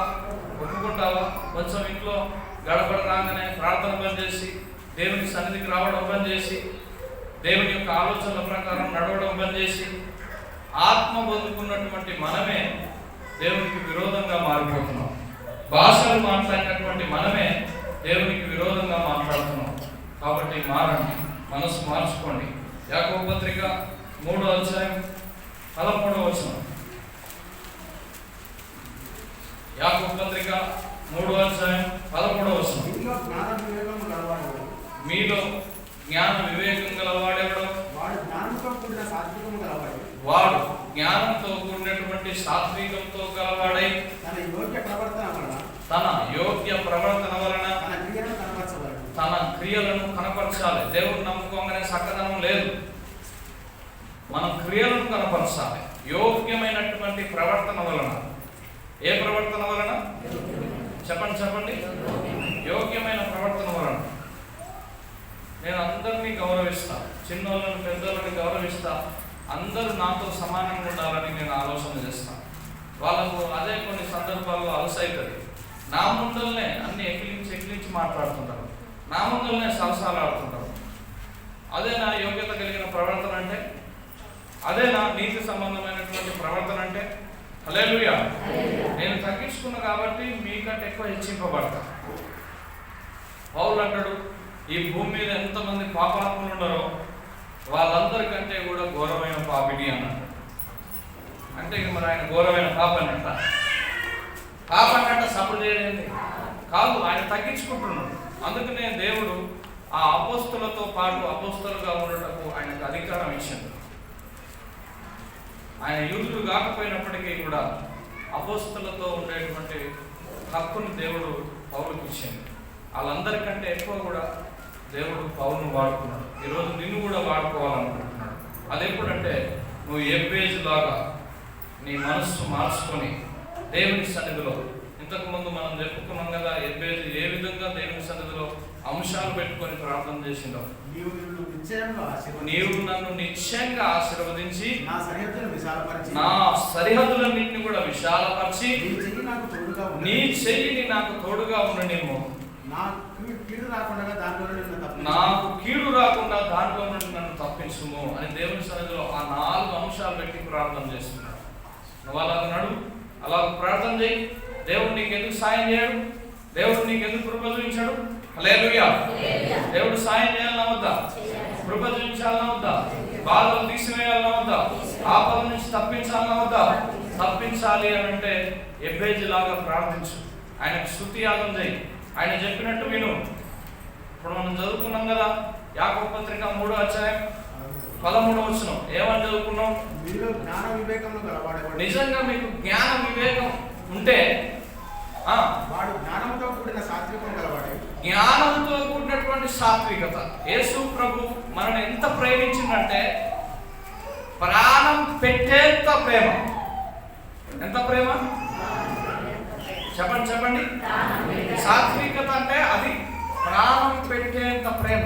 నిజంగా దేవుడు నీకు జ్ఞానాన్ని ఇచ్చిందా? దేవుడు నిన్ను అభిషేకించిందా? దేవుడు నిన్ను దీవించిందా? అయితే ప్రాణం పెట్టేంత ప్రేమ ఉండాలని ఉందా? మరి అట్లా హల్లెలూయా. నువ్వు లోబడాలి, తగ్గించుకోవాలి, ఒప్పుకోవాలి దేవుని సన్నిధిలో, నిన్ను నువ్వు సరి చేసుకోవాలి దేవుని సన్నిధిలో. హల్లెలూయా. చాలా మందికి పిల్లలు ఇచ్చిన అత్తమామలే శత్రువులు అవుతారు. తెలుసా మీకు? పిల్లని ఇచ్చిన ఒక 6 నెలల వరకు అత్త మంచిదే, మామ కూడా మంచివాడే అంటారు. ఇక 6వ నెల తర్వాత పిల్ల ఆమెలో ఉన్న పవర్ అంతా చూపిస్తుంటారు. ఆ పవర్ వల్ల ఏం జరుగుతుందంటే ఇక అత్తమామని తప్పపడుతుంటారు. అవునా కాదు? అట్లా శత్రువులు చేసుకుంటారు. నేను కూడా మా అత్తగారి ఇంటికి పోతే అసలు అన్నమే తినకపోయేది. అన్నమే నేను ఇంకా అప్పుడు సేవకుని కాలేదు. 1 సంవత్సరం అంతా మా అత్త మామని ఎంత మంచిగా చూసుకున్నాను. తర్వాత ఏదో చిన్న విషయంలో ఒక ఇష్యూ అయిపోయి నేను ఇంకా అప్పుడు సేవకుని కాలేదు. అసలు వాళ్ళతో మాట్లాడకపోయేది. వాళ్ళ ఇంటికి పోయినా కూడా అన్నం తినకపోయేది. అక్కడ ఎక్కడన్నా హోటల్ ఉంటే హోటల్నే తినేది. ఒకరోజు ఆమోసయ్య గారు వాక్యం చెప్పుకుంటే ఏమన్నాడంటే, కొంతమంది అత్తగారింటికి పోతే అన్నం కూడా తినరండి అని నా ముఖం చూసుకుంటా. హల్లెలూయా. అంటే నేను అనుకున్నా మా అత్త కూడా ఫోన్ చేసి చెప్పిండొచ్చా, మా మామ కూడా ఫోన్ చేసి చెప్పిండొచ్చు. మా మామకైతే అసలు ఫోన్ ఎత్తడం కూడా తెలియదు. ఇక మా అత్తకైతే ఆ వచ్చిన ఫోన్ ఎత్తడం కూడా తెలియదు. హల్లెలూయా. వాళ్ళు ఎందుకు చెప్తారు అనుకొని నేను దేవుని దగ్గర ధ్యానం చేసినప్పుడు దేవుడు అన్నాడు, నేనే చెప్పినాను. హల్లెలూయా. ఒకరోజు మా పెద్దదిన నేను ఇంకా సేవకుని కాలేదు, విశ్వాసంగానే ఉన్నాను. కొంచెం ఓవర్ మాట్లాడింది. రోకల పంట తీసి లేబట్టి మీద ఎత్తేస్తుంది, కానీ ఇంక మళ్ళీ ఎందుకు అని చెప్పి కింద ఎత్తేసాను. కొంతమంది తెలుసా మీకు, కోపం వచ్చినప్పుడు రోగాలు పడతారు అని అన్నాడు ఒకసారి. అబ్బో ఈ వాక్యం కూడా నాదేనా బాబు. దేవుడు అద్దంలో చూసినట్టే చూస్తుందో ఇక నేను అమ్మ ఈ పొరపాట్లన్నీ సరి చేసుకోవాలి నా హృదయం అంతా. ఎందుకంటే దేవుడు జ్ఞాన వివేకాన్ని నాకు ఇచ్చిండు. ఆ వివేకాన్ని నేను నిర్లక్ష్యం పెట్టుకోదు. ఇప్పుడు ఎందుకంటే దేవుడు నన్నే నాయకునిగా స్థిరపరిచినప్పుడు నేనే సాత్వికతను ప్రదర్శించకపోతే శాపానికి గురవుతాను. ఏమైపోతా? అందుకనే వెంటనే వాక్యాన్ని ప్రకారం సరి చేసుకోవడం ప్రారంభించాను. హల్లెలూయా. మా ఇంట్లో కూడా ఏదైనా చిన్న సిక్కులు షికాకులు వచ్చినప్పుడు నేను అసలు మౌనంగా ఉంటాను. నా పక్షంగా నా పిల్లలే వాదిస్తారు. వాళ్ళు వాదిస్తారు. ఇద్దరు లాయర్లు ఇచ్చిండు దేవుడు నాకు, నేను మౌనంగా ఉంటాను. మళ్ళీ 24 గంటలు వాళ్ళ అమ్మాయి మాట ఉంటారు. అసలు వాళ్ళ అమ్మని అసలు వదిలిపెట్టరు. ఇప్పుడు ఏందో మీరు అందరూ వచ్చినప్పుడు ఇక్కడ కూర్చోరు కానీ హల్లెలూయా, మిగతా టైం అంతా ఆమె లేకపోతే వాళ్ళకి వెళ్ళనే వెళ్ళదు. కానీ ఇంట్లో ఏదైనా చిన్న సమస్య వచ్చినప్పుడు నేను మౌనంగా ఉంటా చూసామా, అప్పుడు వాళ్ళే వాదిస్తారు. హల్లెలూయా. కాబట్టి మరి నువ్వు ఎట్లున్నావు? సాత్వికతను కలిగి ఉన్నావా? జ్ఞాన వివేకాత్మను పొందుకున్న నీవు మౌనంగా ఉంటున్నావా? దేవుని ఆత్మచేత నడుస్తున్నావా? దేవుడు నిన్ను ప్రేమిస్తున్నాడు. నువ్వు అలా నడిస్తేనే దీవింపబడతావు, నువ్వు అలా నడిస్తేనే ఆశీర్వదింపబడతావు. హల్లెలూయా. కొంతమంది ఏమంటారు అంటే, మేమే వాళ్ళని మందిరానికి నడిపించినాం, మేమే వాళ్ళకు పని ఇచ్చినాం, మేమే వాళ్ళకి కావాల్సిన అవసరతలన్నీ ఏర్పాటు చేసినాం, అయినా వాళ్ళు మమ్మల్ని పట్టించుకుంటలేరు, ఈ మధ్యలో మాతోటి మాట్లాడతలేరు, మేము బయటికి పోతున్నా కూడా బాగున్నామా అని అడుగుతలేరు, అసలు మమ్మల్ని చాలా బాధ పెడుతున్నారు అయ్యగారు వాళ్ళు అని చెప్తున్నారు. హల్లెలూయా. వాళ్ళు మందలించినంత మాత్రాన, వాళ్ళు మాట్లాడినంత మాత్రాన నీ కిరీటం కింద పడదు కదా. ఏం లేదు, మోకరించి ప్రార్థన చేయడం నేర్చుకోవాలి. ఎంత శత్రువులైన మిత్రులు అవుతారు.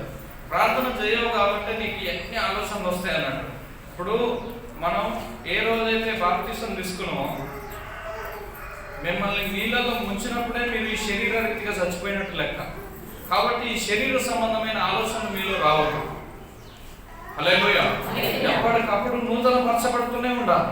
నూతన పరచబడే వానికి ఈ ఆలోచనలు ఉండవు. వాళ్ళన్నారు, వీళ్ళన్నారు, ఇది ఇట్లా అదట్లా, మేమే వాళ్ళకు క్షేమం కల్పించినాం, మరి నా ద్వారా బాగుపడ్డ వాళ్ళు ఎంతో మంది ఉన్నారు. హల్లెలూయా. ఓ భయంకరమైన వీధి రౌడీ తాగుబోతు మారిండు. ఓ భయంకరమైనటువంటి శిక్ష వేయబడ్డ మనిషికి ఆ శిక్ష నుంచి తప్పింపబడ్డది. ఇంట్లో దయ్యాలు కాదు రాక్షసులు ఉన్నాయి. ఏమున్నాయి? దయ్యాలు కాదు రాక్షసులు ఉన్నాయి. ఆ రాక్షసులు ఉన్న ఇంటికి కూడా వెళ్ళి మేము ప్రార్థన చేసి వచ్చాం. రాత్రే ఇక మేము వెళ్ళిపోతున్నాం అని చెప్పి వెళ్ళిపోయినాయట, మనిషి రూపంలో కనపడాయన. హల్లెలూయా. అయినా వాళ్ళ వల్ల మాకు ఏం ప్రయోజనం కలగలేదు.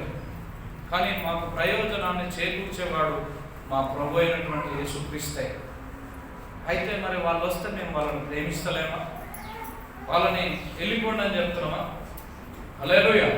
చాలా మంది మన సంఘం నుంచి బయటికి, కొంతమంది బయట సంఘాల నుంచి వచ్చిన వాళ్ళు ఉన్నారు. వచ్చిన వాళ్ళు మధ్యలోనే వచ్చి వెళ్ళిపోయిన వాళ్ళు కూడా ఉన్నారు.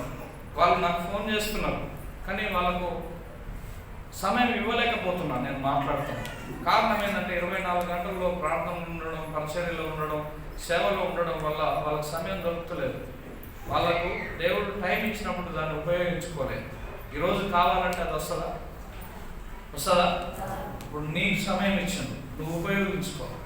ఎబ్బేజులాగా నమ్మకంగా ప్రార్థన చేయి, స్తుతి యాగం చెల్లించు, దేవునికి కృతజ్ఞతలు చెప్పు, స్తోత్రం అని చెప్పు. గొంతు ఎంత పెద్దగా ఉందో అంత పెద్దగా అరుస్తూ దేవుణ్ణి ధ్యానించు, దేవుని సన్నిధిలో ప్రార్థించు, దేవునితో పాటు నడువు. నీలో ఉన్నటువంటి ఆ జ్ఞానాన్ని, ఆ మహిమను, ఆ ప్రభావాన్ని బయటికి తీ. అనేకులు కూడా లాభపడేటట్టు ప్రవచించు, ఆత్మ పొందుకో. ఒక్కొక్కరు 2 సార్లు అభిషేకించినండి. 40 మంది వెళ్తారు ఇప్పుడు సేవకుల గుడికి అంటే. 2 సార్లు అభిషేకం ఇచ్చిన, 2 సార్లు అభిషేకం ఇచ్చిన కానీ వాళ్ళకి ఏం లాభం లేదు. కారణం అపవిత్రతలో, జాగత్వంలో, చోరత్వంలో, కామకత్వంలో నానా రకాలైనటువంటి దురాశలు కలిగి నడుస్తున్నారు. హల్లెలూయా. సావుల కాడ అభిషేకం పొందుకున్నోడే, పిలుపు అందుకున్నోడే, దేవుని చిత్త ప్రకారం నడిచి పరిచర్య చేసినోడే, మనుషులు చచ్చినా కూడా ఆడేపోయి ఆడ కూర్చొని తాగుతున్నట. బర్త్డే ఫంక్షన్లు జరిగితే ఆడేపోయి ఆడ కూర్చొని తాగుతున్నట. పెళ్లిళ్ళు జరిగితే ఆడేపోయి ఆడ కూర్చొని తాగుతున్నాడట. హల్లెలూయా. హల్లెలూయా.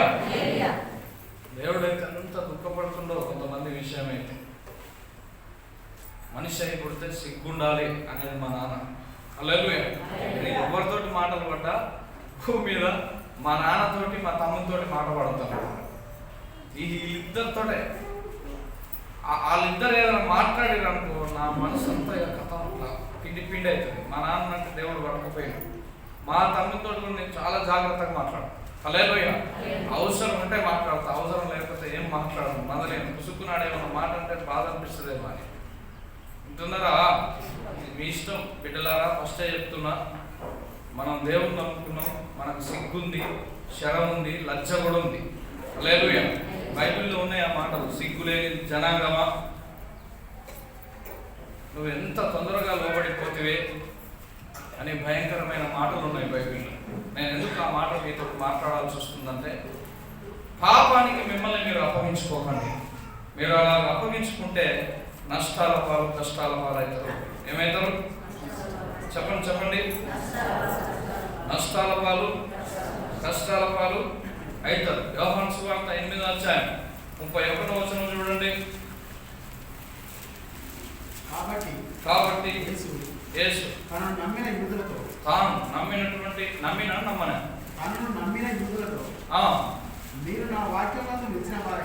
మీరు నా వాక్యమందు నిలిచిన వారైతే నిజంగా నాకు శిష్యులై ఉండి సత్యమును గ్రహించెదరు. ఎవరైతే దేవుని మాటలు వింటారో, నిజంగా మీరు అందరూ కూడా దేవుని బిడ్డలు అయితే వాక్యం విని వెంటనే సరి చేసుకుంటారు. ఏం చేస్తారు? సపోర్ట్ చేయలేండి. పొరపాటు చేసేటప్పుడు మీ హృదయంలో ఆ మాటలే వస్తాయి. కొంతమంది సేవకులు తెలుసా, బనీన్లు కూడా పిండించుకుంటారు భార్యలతోటి, డ్రాయర్లు కూడా పిండించుకుంటారు భార్యలతోటి అని అయ్యగారు అప్పుడప్పుడు ప్రసంగంలో చెప్తుంటాడు. నేను స్నానానికి పోయినప్పుడు ఫస్ట్ నాకు అదే గుర్తొస్తుంది. బనీను డ్రాయరే కాదు, బట్ట కూడా నేనే పిండుకోవాలి. హల్లెలూయా. వింటున్నారా?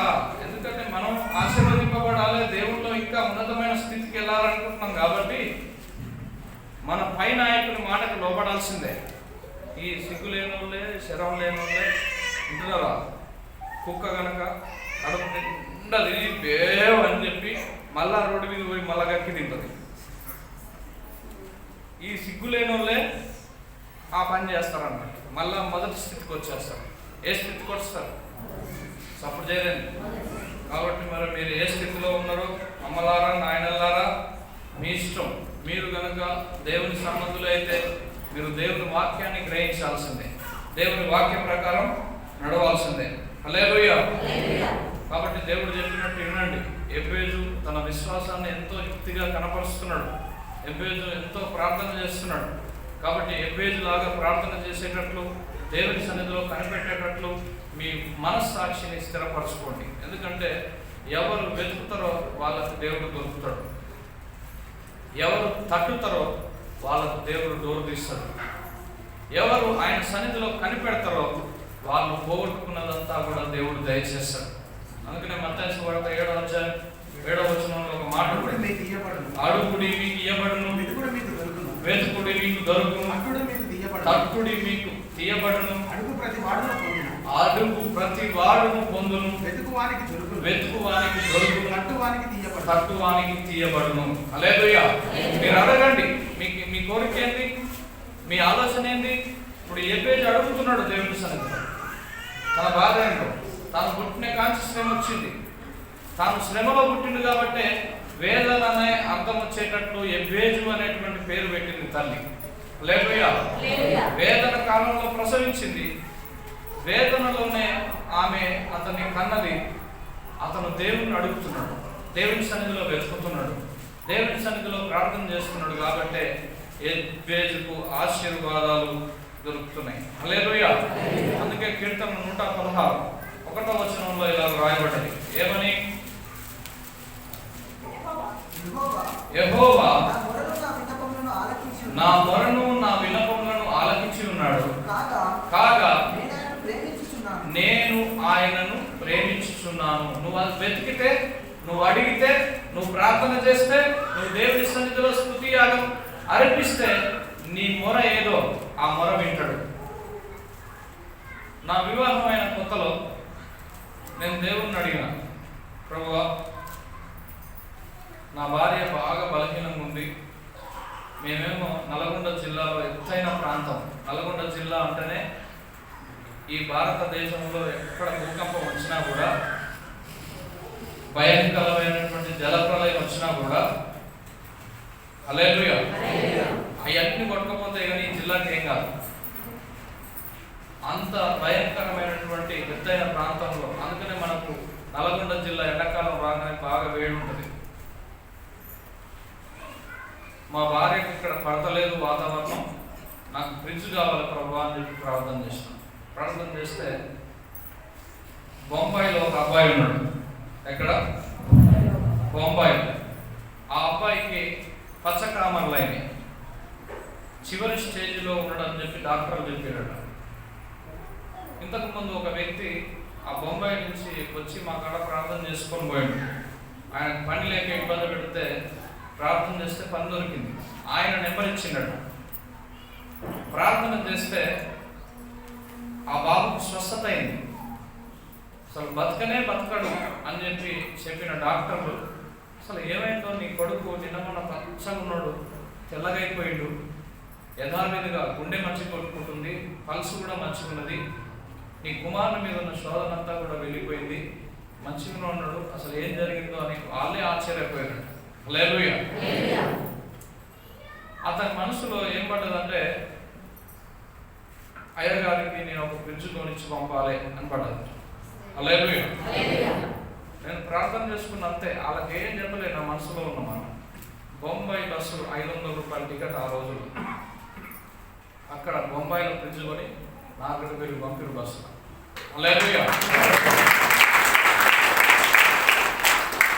పెళ్ళికి కూడా పిచ్చం పెట్టాడు మా మామ.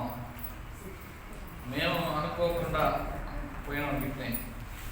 అయితే ఆయన కట్ట నేను ప్రార్థన చేస్తున్నా, ప్రభు అవి ఫ్యాన్లు అయితే ఉన్నాయి కానీ ఒక కూలర్ ఉంటే బాగుండు, ఎట్లయితుందో ఏమవుతుందో, ఇప్పుడు ఆ కూలర్కి ఎన్ని పైసలు అయితే చాలా ఇబ్బందికరమైన పరిస్థితి ఆ రోజుల్లో. నాకు 1500 రూపాయలు అమ్మగారికి హాస్పిటల్లో చూపిస్తాను దొరకడమే మహా ఎక్కువ. ఈ వస్తువులు కొనాలంటే అసలు మా ఇంట్లో తెలుసా ఎట్లా ఉండేదో. ఇంట్లోనే మీలాంటి విశ్వాసాలు పిడికిలు బియ్యం తీసుకొస్తే మేము ఎప్పుడు 10-15 మంది ఉంటాం. ఆ పూట అన్నీ అయిపోయాయి. పక్కింటి వాళ్ళు అనేది ఇలా అందరూ మళ్ళీ కూర్చున్నప్పుడు ఒక్క దగ్గరనే కూర్చుంటారు. ఇంట్లో ఏం లేనట్టే కొడుతుంది, ఎట్లా తింటారో ఎట్లా ఉంటారో అనుకున్నాయి. కానీ మాకు ఆ సమయానికి ఏది ఏర్పాటు కావాలో ఆ ఏర్పాటు దేవుడే చేసేది. హల్లెలూయా. ఆ కూలర్ విషయమే ప్రార్థన చేసినప్పుడు మా మామ వాళ్ళ ఇంటికి వెళ్ళినప్పుడు ఎందుకు ఆయన మనసులో ఆలోచన వచ్చిందో, బిడ్డ మొన్న పెళ్ళికి పోతే ఆ పెళ్లిలో వాళ్ళ బిడ్డకు ఒక టేబుల్ ఫ్యాన్ పెట్టారు. అది చూసినప్పుడు నా మనసులో అనిపించింది, నా బిడ్డకు ఒక ఫ్యాన్ పెట్టిన అయిపోయినాయి, మరి నేను పైసలు ఇస్తున్నా, మీరు కూలర్ కొనుక్కోండి అని వచ్చి. హల్లెలూయా. ఎన్నో అద్భుతాలు అట్లా చెప్పుకుంటూ పోతే ఇప్పుడు అక్కడ టైమే సరిపోదు. దేవుడు నా జీవితంలో చేసినటువంటి అద్భుతాలను గురించి వివరిస్తాయి. హల్లెలూయా. వింటున్నారా?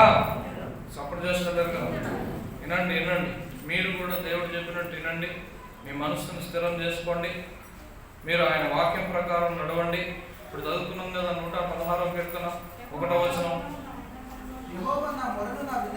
యెహోవా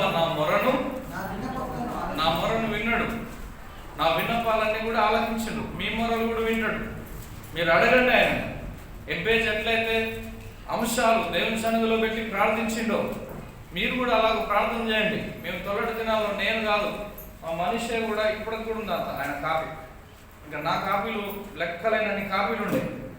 మేము ఇల్లు చేంజ్ చేసేటప్పుడు ఆ కాపీలన్నీ వర్షానికి తడిచి ఆగమైపోయినాయి, కానీ మా మనిషే కాపీలు ఉన్నాయంట, ఆయన కాడ ఇంకా ఉన్నాయంట.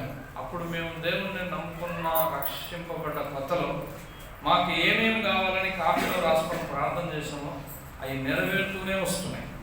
హల్లెలూయా. మీరు కూడా అట్లా చేయాలి. దేవుని సన్నిధిలో మీకు ఏది అవసరం ఉందో కాపీలో రాసుకోవాలి.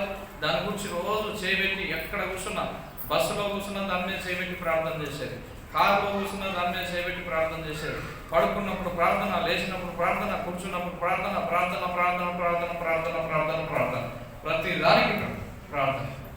ఇప్పుడు ఎక్కడ ప్రార్థన? ఇప్పుడు ప్రార్థన చేసేంత టైం ఉందా? ఆ సెల్ ఫోన్ పట్టుకొని వచ్చుకుంటా కూర్చుంటే అది ఎన్ని చూపిస్తుందో అది. అవునా కదా? పిచ్చిది చూపిస్తుంది, మంచిది చూపిస్తుంది, చెడ్డది చూపిస్తుంది, లేనిది చూపిస్తుంది, ఉన్నది చూపిస్తుంది. అవునా కదా? తిక్కల అన్ని చూపించి తిక్కలను తయారు చేస్తున్నారు. దాన్ని పట్టుకొని కూర్చుంటారు. హల్లెలూయా. వింటున్నారా? సపోర్ట్ చేయండి. దేవుడు చెప్పినట్టు వినండి. దేవుని ఆలోచనల ప్రకారం నడవండి. మోకాళ్ళ మోకాళ్ళ మీద ఉండి ప్రార్థన చేసే వాళ్ళే ఎత్తబడే గుంపులో ఉంటారు. సమర్పణతో నడిచేటువంటి వారు మాత్రమే ఎత్తబడే గుంపులో ఉంటారు. టైం పాసులు చేసేటోళ్ళంతా కూడా నరకంలోనే ఉంటారు. ఎక్కడ ఉంటారు? కాబట్టి నువ్వు ఎలా ఉన్నావు? ఎబ్బేజ్ లాగా ప్రార్థన చేస్తున్నావా? ఎబ్బేజ్ లాగా దేవుని సన్నిధిలో తగ్గించుకుంటున్నావా? ఆయన సన్నిధిలో వెతుకుతున్నావా? ఆయనతో పాటు నడుస్తున్నావా? హల్లెలూయా. కొంతమంది దేవునికి ఇష్టమైన వారు పాపం చేస్తే కూడా దేవుడు ఒప్పుకోడు. తెలుసా మీకు? ఏమంటే ఆ రోజు సాయంత్రానికో మరుసటి రోజుకో 2 గ్లూకోజులు ఎక్కియాల్సి వస్తుంది.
ఏమంటే ఆ రోజు సాయంత్రానికో మరుసటి రోజుకో 2 గ్లూకోజులు ఎక్కియాల్సి వస్తుంది. దేవుని సన్నిధిలో పాపం చేసేటోళ్ళు కొంచెం కోపడ్డారు అనుకో, దేవుడు ఏమంటే వాళ్ళకి శిక్ష చేస్తాడు. కొంతమంది డ్యూటీలకు వెళ్ళి తీపిస్తాడు. 1 వారం రోజులు 2 వారాలు అలా డ్యూటీలకు వెళ్ళి తీపిస్తాడు. ఇక అలా పిచ్చి లేస్తుంది, తలకాయ అంతా ఖరాబ్ అవుతుంది. మళ్ళీ పోయి గుంటలు తోకుండా కూర్చోవాలి, మళ్ళీ పోయి కూలి పని చేయాలి. ఇట్లా పిచ్చి లేస్తుంది. మంచిగా నడిచిన కంపిటీషన్ బండ్లు ఒక్కసారి 2-3 నెలలు ఆపుతాడు. ఇక ఆపి ఏం చేస్తాడు తెలుసా? ఇంకో ఇక్కడ పని ఉంది వస్తావా అని ఫోన్ చేపిస్తాడు. సరే రేపు పొద్దున వస్తుందా అని చెప్పి ఈయన అంటాడు. పొద్దునే బండి మీదకి ఎక్కి ఫోన్ చేస్తే ఆయన ఫోన్ ఎత్తాడు.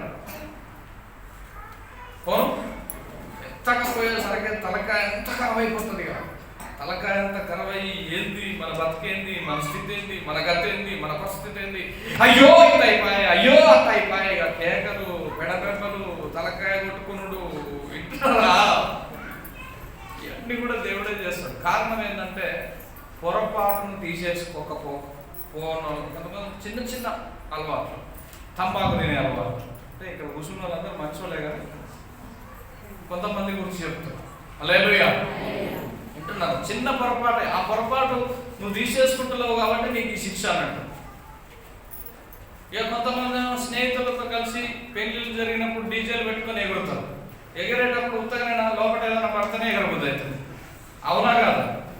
మాట్లాడలేదు. ఆ లోపల ఆ పడ్డదాన్ని బట్టి దేవునికి కోపం. దాన్ని బట్టే ఆ జాబ్లోకి వెళ్ళి 1 వారం రోజులు, నెల రోజులు లేనిపోని నిందలు. నువ్వు అందులో ఉన్న పైసలు తీసినావు, నువ్వు అందులో అది తీసినావు, ఇది తీసినావు, నాకు కొన్ని ఫోన్లు వస్తుంటాయి. వచ్చినప్పుడు అనుకుంటావు ఈయన పొరపాటును బట్టి ఎవరేస్తారు శిక్ష. నేనైతే ఏమన్నాను, కంటి చూపును బట్టి తీర్పు తీర్చాను, విని దాన్ని బట్టి కూడా విమర్శ చేయను. ఎందుకంటే నీతిని బట్టే బీదలకు నేను న్యాయం చేయాలి. అందుకొరకు నన్ను దేవుడు ఏర్పాటు చేస్తున్నాడు. కాబట్టి నేను ఎవరిని ఏమన్నాను, దేవుడే శిక్ష చేసిన దాకా చూస్తాను. హల్లెలూయా. వింటున్నారా? మీకు శిక్షలు రావడానికి ప్రధానమైన కారణం అదే. ప్రధానమైన కారణం మీ అంతా నేను తిరుగుతున్నా, మాటికి నువ్వు ఎక్కడ దిక్కుమాలను, నా ఇంటికి వచ్చినా కానీ దరిద్రం అంతా గట్టిపడ్డది. నువ్వు ఎప్పుడైతే కాలు పెట్టినావో, ఎలుగొడ్డు పాదం ఎప్పుడైతే పెట్టినావో అప్పటి నుంచే మాకు బాధలు కష్టాలు అని అంటుర్రా మీ అత్తమామ? లేకపోతే నీ తల్లిదండ్రులు అంటుర్రా? ఎవరు అంటుర్రో మిమ్మల్ని? హల్లెలూయా. అట్లా అంటుర్రంటే నీ దగ్గర నటన జీవితం ఉందని అర్థం. ఆ నటన తీసేసుకోవాలి. ఈడనేమో మంచిగా దేవుని పాటలు పాడతావు, ఈడనేమో ప్రార్థన చేస్తావు. ఇంటికి పోయినాక ఇలా స్టేటస్లు చూడాలి. స్టేటస్లలో ఏమవుతాయో చూడండి, ఆ వాట్సాప్లలో ఏమవుతాయో చూడండి. వాళ్ళ ఫోన్ ఒక్కసారి ఆ రీసెట్ అని ఉంటుంది అన్న, ఒక్కసారి ఆ రీసెట్ని కనుక మీరు సెర్చ్ చేస్తే ఆ సంవత్సరం మొత్తం ఏమేమి చూసారో అలా మొత్తం అయి ఉంటాయి. హల్లెలూయా. అందులో ఆ ఫోన్లో వాళ్ళు ఏమేమి చూసారో అవి మొత్తం అలా వెళ్తాయి. వాళ్ళు ఎటువంటి వాళ్ళు వాళ్ళ ఫోన్ చూసి చెప్పొచ్చు మనం. ఇవన్నీ మీ దగ్గర ఉన్నాయి. దేవుడు చూస్తలేరని మీరు అనుకుంటారు, కానీ మీ కథలన్నీ దేవుని కాడ ఉన్నాయి. అందుకని అప్పుడప్పుడు పొటాషియం తగ్గిస్తాడు, అప్పుడప్పుడు కాళ్ళు నొప్పిస్తాడు, అప్పుడప్పుడు డాక్టర్ దగ్గరికి పంపిస్తాడు. హల్లెలూయా. వింటున్నారా? మనశ్శాంతి లేకుండా చేస్తాడు, నెమ్మది లేకుండా చేస్తాడు, కిరికిరి పంచాయి పిచ్చి పిచ్చి పిచ్చి పిచ్చి మనస్తాపం చేసేటట్టు ఎవరు చేస్తారు? సప్పు చేస్తలేరుగా, దేవుడే చేస్తాడు. మరి మీరు మారాలి. ఏం కావాలి? ఏమంటారు మరి? అందుకనే కొరింథీయులకు రాసిన మొదటి పత్రిక 16వ అధ్యాయం 13వ వాక్యంలో ఇలాగ అంటున్నాడు. ఏమని? మెలకువగా ఉండుడి, విశ్వాసమందు నిలకడగా ఉండుడి, పౌరుషం గలవారై ఉండుడి, బలవంతులై ఉండండి. హల్లెలూయా. క్రైస్తవమైనటువంటి మనం మెలకువగా ఉండడం నేర్చుకోవాలి. మెలకువగా ఉండడం అంటే పాపం మనకు అంటకుండా చూసుకోవాలి. ఏది అంటకుండా? సపోర్ట్ చేయలేదు. పాపం మనకు అంటకుండా చూసుకోవాలి. తర్వాత విశ్వాసం నందు నిలకడగా ఉండాలి. పరీక్షలు వస్తాయి. ప్రతి పరీక్షలో దేవుడే మనల్ని గొప్ప చేస్తాడు. ఆ చేసి కొంతంత మంచిగా ఉంటుంది, రాత్రి కాగానే తగ్గుతుంటుంది. ఆమె ఎప్పుడు తగ్గుతుందో నాకు భయం. ఎందుకంటే నేనేదైనా పొరపాటు చేస్తే ఆ దగ్గు వచ్చిందేమో. మనిషికి అసలు జ్వరం రాదు. వింటున్నారా? ఆ పెద్ద పక్షి ఉంటుంది చూసినావు, దాని పేరు ఏం పేరు ఉండే? రాళ్ళు తింటుంది. రాళ్ళు తింటుంది చూడు, ఆ పక్షి పేరు ఏం పేరు ఉండే? కాదు, మర్చిపోయినా. బైబిల్లో రాయబడింది, మర్చిపోయాను. రాళ్ళను కూడా కరిగించుకుంటుంది ఆ పక్షి. అదే కీము పక్ష, హామ పక్ష. హల్లెలూయా. మనిషి కూడా అంతే, ఏం తిన్నా అవుతుంది. ఎంత పెద్దదైనా తీర్మానం చేసుకుంటుంది. పుసుక్కున ఆమెకు జ్వరం వచ్చినట్టు నాకు కనిపించింది అనుకో, ఏమంటే అర్థమైపోతుంది. పొరపాటు ఎక్కడో మా దగ్గర ఉన్నది. వెంటనే దేవుని దగ్గర ముక్కునేలకు రాసి, ప్రభా మా పిల్లలకు ఈ విధమైన శోధన వచ్చిందంటే పాపం నాదే, మా తప్పు క్షమించలేవా అని చెప్పి సరి చేసుకుంటాం. మళ్ళీ వెంటనే స్వస్థత అయిపోతుంది. హల్లెలూయా. దేవుడు దర్శనంలో డాక్టర్ దగ్గరికి అంటే డాక్టర్ దగ్గరికి వెళ్తాం, లేదు స్వస్థత అయిపోయింది అంటే తగ్గిపోతుంది. కాబట్టి మళ్ళా దేవుని సన్నిధిలో మళ్ళీ కృతజ్ఞత చెప్తాం. హల్లెలూయా. అట్లా ఉండాలి. అందుకని ఏమంటున్నాడు? మెలకువగా ఉండుడి, విశ్వాసమందు నిలకడగా ఉండుడి, పౌరుషం గలవారై ఉండాలి. ఎట్లుండాలి? పౌరుషం అంటే ఇక మొత్తం కళ్ళు గుడ్లు విస్తరించి కనబడ్డలో లేడగా మొత్తం పండ్లు కొరికి అట్లా చూశారు సుమా. పౌరుషం అంటే అది కాదు. ఇంతకు ముందు మనం చెప్పుకున్నాంగా, దావీదు ఎక్కలేనంత ఎత్తైన కొండపైకి నన్ను తీసుకెళ్ళు ప్రభువా అన్నాడు. అంటే ఆత్మీయ స్థితిలో మనం పౌరుషం కలిగి ఉండాలి. మన పౌరస్థితి ఎక్కడుంది? పరలోకంలో ఉంది. పరలోకంలో ఉంది కాబట్టి మనం దేవుని సన్నిధిలో, దేవుని కృప కొరకు, దేవుని యొక్క ఆలోచనల కొరకు కనిపెట్టు వారమై ఉండి ఆయన చింత ప్రకారం మనం నడవాలి. ఎట్లా నడవాలి? అందుకే యెహోషువ గ్రంథం 1వ అధ్యాయం 9వ వచనంలో యెహోషువతో దేవుడు ఇలాగ మాట్లాడుతున్నాడు. ఏమని? నేను నీకు ఆజ్ఞ ఇచ్చున్నాను కదా, నిబ్బరం కలిగి ధైర్యంగా ఉండు, దిగులు పడకు, జడియకుము. నీవు నడిచేటువంటి మార్గం అంతటిలో నీ దేవుడైనటువంటి యెహోవాయే నీకు తోడుగా ఉండబోతున్నాడు. నిబ్బరం కలిగి ధైర్యంగా ఉండు, నిద్రమొక్కు కలిగి ఉండకు, మంచిగా ఆ పిల్లలకు ఆనుకొని నిద్రపోకు, నీ మనసును స్థిరం చేసుకో, కొంచెం ఓపిక పట్టు. హల్లెలూయా. అబ్రహామయ్య గారు కాడ అన్ని బాగానే ఉన్నాయి, కానీ 3 గంటల దాకా ప్రసంగం చెప్తారు. అదే మా హైదరాబాద్లో అయితే గంటనే ఉంటుంది చర్చి. ఎంతసేపు ఉంటుందన్న? పొద్దున 7 గంటలకు పోతారట, 8 గంటలకు వచ్చేస్తారట. ఇంకా మళ్ళీ 8 గంటల తర్వాత ఆ విధంగా పనికి వెళ్ళిపోతారట. మరి అట్లా పనికి వెళ్ళిపోయి సంపాదించిన డబ్బులు ఏం మరి ఏం కూడా పెట్టిరు? హల్లెలూయా. నాకు అలా ముచ్చట తెలవదు, కానీ చెప్తున్నా, అట్లా మీ హృదయంలో ఉంచుకోకండి, మీరు బాగుపడరు. అసలు మా అమ్మగారు ప్రసంగం చెప్తుంది, మీరు తృప్తిపరచబడ్డం కాదు, ముందు ఆమె తృప్తిపరచబడాలి. వింటున్నారా? ఇక నేను చెప్పినప్పుడు మీరు తృప్తిపరచబడాలనేది నా బాధ. అలాగే నా ముచ్చట తర్వాత, నేను నింపబడ్డ తర్వాత ముచ్చట. నా పౌరస్థితి పరలోకం ఉంది కాబట్టి నాకు అక్కడ అన్ని సెటిల్ చేసే పెడతాడు. నాకు 7 ఫ్లోర్ల బిల్డింగ్ ఇస్తాను చెప్పాడు. నేను దర్శనం కూడా చూసిన పోయి పీటర్ అబ్రహాం అని అపోస్తల పక్కన ఆ చిన్న వీధిలో అక్కడ నాకు ఒక ఇల్లు కూడా కట్టబడింది. నేను అన్ని చూసుకొని వచ్చిన. హల్లెలూయా. నాకు ఈ లోకంలో ఏది లేకపోయినా ఏం లేదు. నా దగ్గరికి దేవుని విషయమే వచ్చిన మీరు బాగుపడితే చాలు, ఆశీర్వదింపబడితే చాలు, దీవింపబడితే చాలు. ఉన్నతమైన అవరోధాలను మీరు అన్నింటినీ కూడా తట్టుకొని తాలుకొని ఇంకా మంచి స్థితికి వెళ్ళిపోతే చాలు. అదే నాకు సంతోషం. హల్లెలూయా. కాబట్టి దేవుడు చెప్పినట్టు వినండి. ఎవరు చెప్పినట్టు వినాలి. అందుకని ఏమంటుంది కొరింథీయులకు రాసిన మొదటి పత్రిక 16వ అధ్యాయం 13వ వచనం, మెలకువగా ఉండుడి, విశ్వాసమందు నిలకడగా ఉండుడి, పౌరుషం గలవారై ఉండుడి, బలవంతులై ఉండండి. యెహోషువతో దేవుడు ఏం చెప్తున్నాడు? నేను నీకు ఆజ్ఞ ఇస్తున్నా కదా, నువ్వు నిబ్బరం కలిగి ధైర్యంగా ఉండడం నేర్చుకో. భయపడకు. అదేమవుతుందో ఇదేమవుతుందో, అప్పుడోడేమంటాడో, ఆడేమంటాడో, ఈడేమంటాడో. హల్లెలూయా. నువ్వు భయపడదు. నువ్వు ఒక పనికి ఎన్నుకోబడ్డావు, ఆ పని కొరకు ప్రయత్నం చేయి. నీకు ఏదైతే ఇవ్వబడ్డదో ఆ ఇవ్వబడ్డ దాన్ని పట్టుకొని జాగ్రత్తగా పరిగెత్తు. హల్లెలూయా. జాగ్రత్తగా పరిగెత్తు. ఎటువైపు చూడకు. నీ మనసు ఎటు పోనీయద్దు, నీ ఆలోచనలు ఎటు పోనీయద్దు, నీ ఉద్దేశం ఎటు పోనీయద్దు. కేవలం దేవుని యొక్క మాట మీద ఉంచాలి. ఎక్కడ ఉండాలి? సపోర్ట్ చేయాలండి. కొత్త చెప్పులు కొనుక్కొచ్చుకున్న వాళ్ళందరికీ చెప్పుల మీదనే మనసు ఉండాలి. ఉన్నాయో పోయినా. హల్లెలూయా. అట్లా ఉండదు. మారండి. మీ మనసు మార్చుకోండి. మీరు ఎక్కడ ఉంటే అక్కడ అన్ని విషయాలు మర్చిపోవాలి. మరి ముఖ్యంగా దేవుని సన్నిధికి వచ్చినప్పుడు మీ బాధ, మీ దుఃఖము సమాప్తమైందని నమ్మాలి. ఏమని నమ్మాలి? సపోర్ట్ చేయలేదు. నేను 500 రూపాయల నోటు చూడనేమో అనుకున్నాను నా హృదయంలో. వింటున్నారా? దేవుని దయ 1000 రూపాయల నోటు కూడా చూపించాను నాకు. నేను చూసినాకనే అది మాయమైపోయింది, కనబడకుండా. హల్లెలూయా. ఇంకా 2000 రూపాయల నోటు పుట్టింది. అసలు అంత ఆ స్థితి నాకు ఉంటుందా అనుకున్నా. కానీ దేవుడు ఎంత గొప్పవాడో. వెంట కుప్ప మీద నుండి నిధులను పైకి లేవనెత్తేవాడు.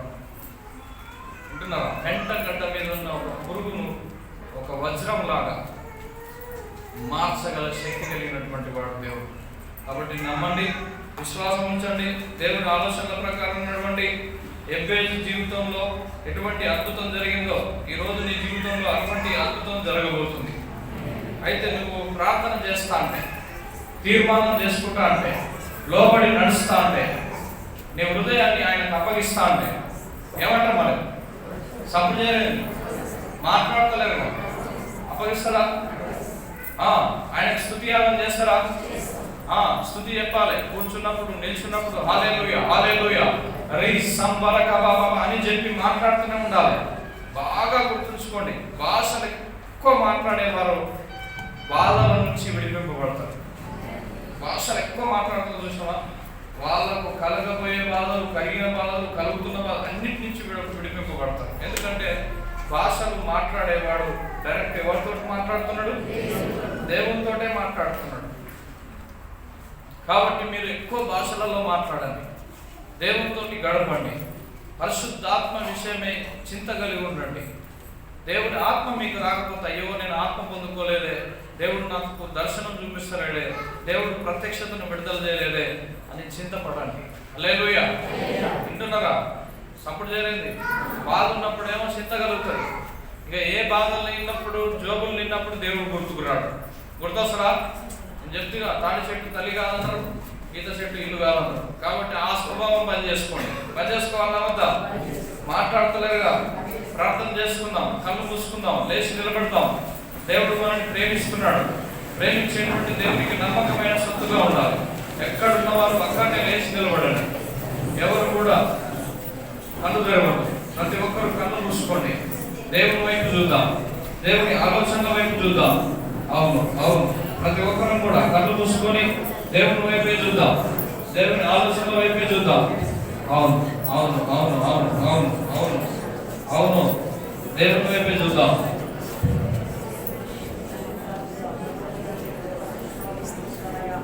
ప్రతి ఒక్కరు దేవుని వైపే చూద్దాం. అవును అవును అవును.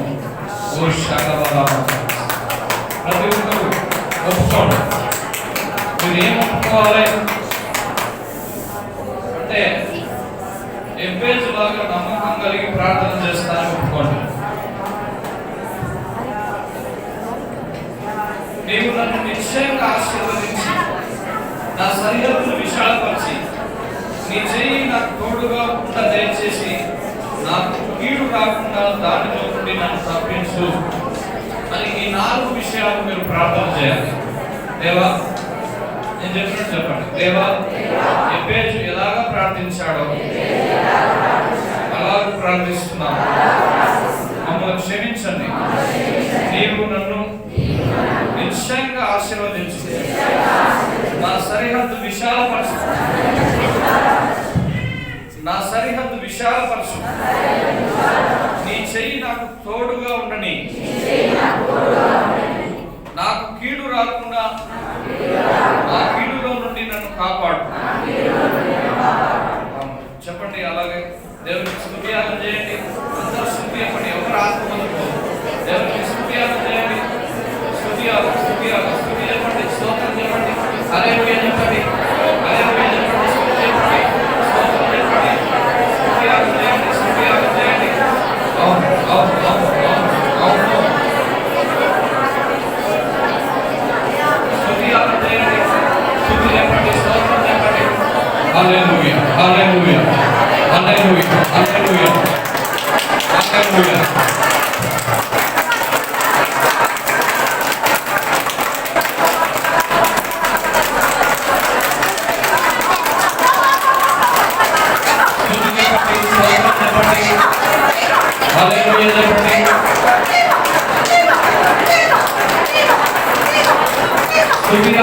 రెండు చేతులు పైకి వెళ్ళండి. కళ్ళు ఎవరు తిరగదు.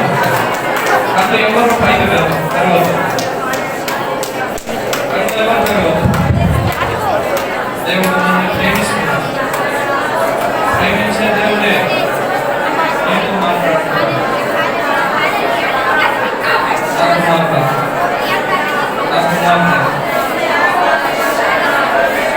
లేకుంటే ప్రేమిస్తున్నాడు. ప్రేమించేటువంటి దేవునికి ఉండాలి. అవును అవును అవును అవును. నమ్మకం ఉన్నావా? ఆయన ఆత్మను కలిగి నడుస్తున్నావా?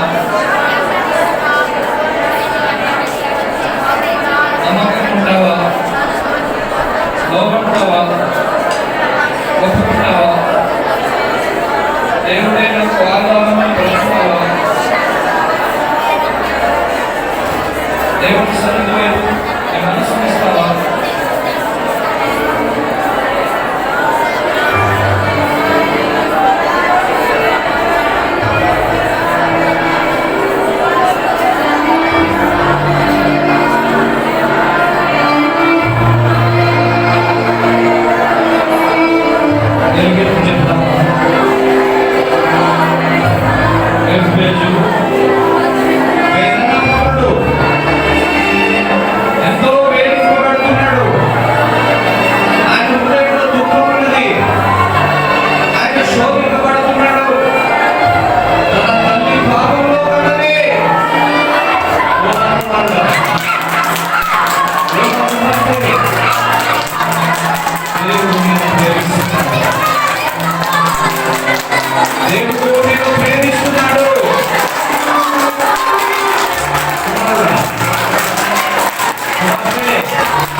దేవుని సన్నిధిలో లోబడి ప్రార్థిస్తున్నాడు. నా తల్లి నన్ను వేదంలోనే కన్నది ప్రభువా, నేను శోధనలో ఉన్నానయ్యా. దేవా ఆశీర్వదించయ్యా, నీవు నన్ను నిశ్చయంగా ఆశీర్వదించు. యాకోబు ఆశీర్వాదాన్ని పొందుకున్నాడు, కానీ దేవుణ్ణి కలిగి ఉండటే ఆశీర్వాదం అని తెలుసుకున్నాడు. నా కుమార్తె, నువ్వు ఎలా ఉన్నావు? నీ స్థితి ఎలా ఉన్నది? నీ పరిస్థితి ఎందుకు మారటం లేదు? నీ గతి ఎందుకు మారటం లేదు? నువ్వు నోరు తెరిచి ఆయనతో పాటు నడవడం లేదు కాబట్టి, నీ నోరు తెరిచి ఆయనతో పాటు జీవించడం లేదు కాబట్టి ఒప్పుకో.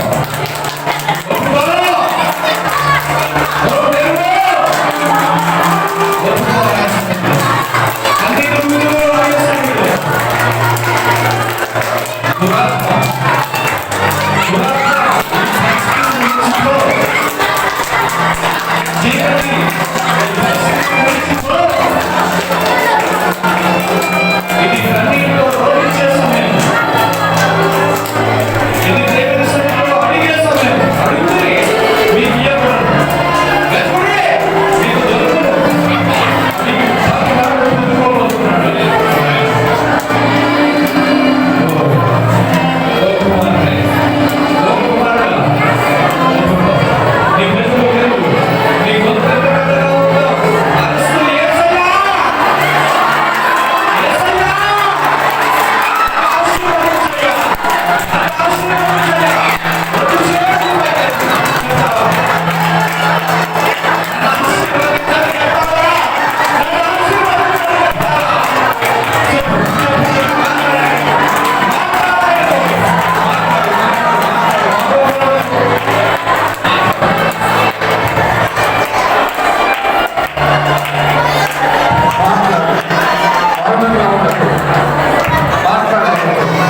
ఏం మాట్లాడకండి, మౌనంగా ఉందాం.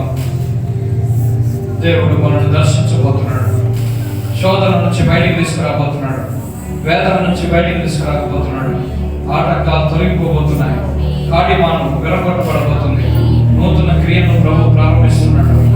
ఊహించినటువంటి అద్భుతం, ఊహించినటువంటి మేలు, నిత్య సమాధానం, నిత్య ఆశీర్వాదం, లోకస్తులు ఎవరు కూడా పొందుకున్నటువంటి ఆశీర్వాదం, ఏ పేరు చూసినటువంటి మహిమ యేసు నామములో కలగబోతుంది.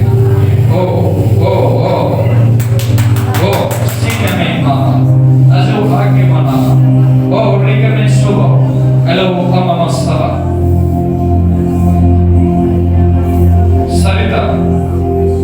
దేవుడు నీకు క్షేమాన్ని ఇస్తున్నాడు. నువ్వు క్షేమం కలదాన్ని వెళ్ళిపో. దేవుడు నీ కుటుంబంలో ఉన్న శోధన, వేదన, బలహీనతలన్నింటినీ తప్పిస్తున్నాడు. అవును, నువ్వు దేవుని ఆలోచన ప్రకారం నడిస్తే నీ స్థితి మారబోతున్నది. విజయ, దేవుడు నిన్ను దర్శిస్తున్నాడు. నువ్వు నమ్మకంగా ఉంటానంటే ఆయన మహిమ కార్యాన్ని నువ్వు చూడబోతున్నావు. కీర్తన, దేవుడు నీకు నెమ్మదినివ్వబోతున్నాడు.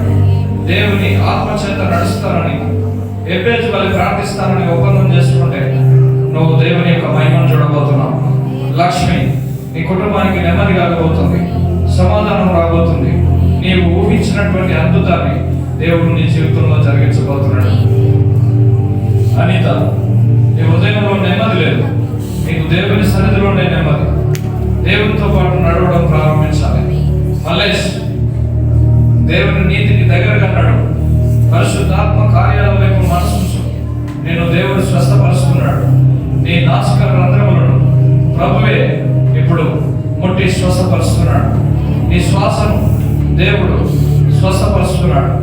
నీ శ్వాస ఉచ్ఛ్వాసలు సరిగా పనిచేసేటట్లు నీ దేహంలో ఉన్న ప్రతి చేతను యేసు నామములో దూరపరుస్తున్నాడు. కాడి మనం విరగొట్టబడుతుంది. నూతనమైన క్రియ ప్రారంభింపబడింది.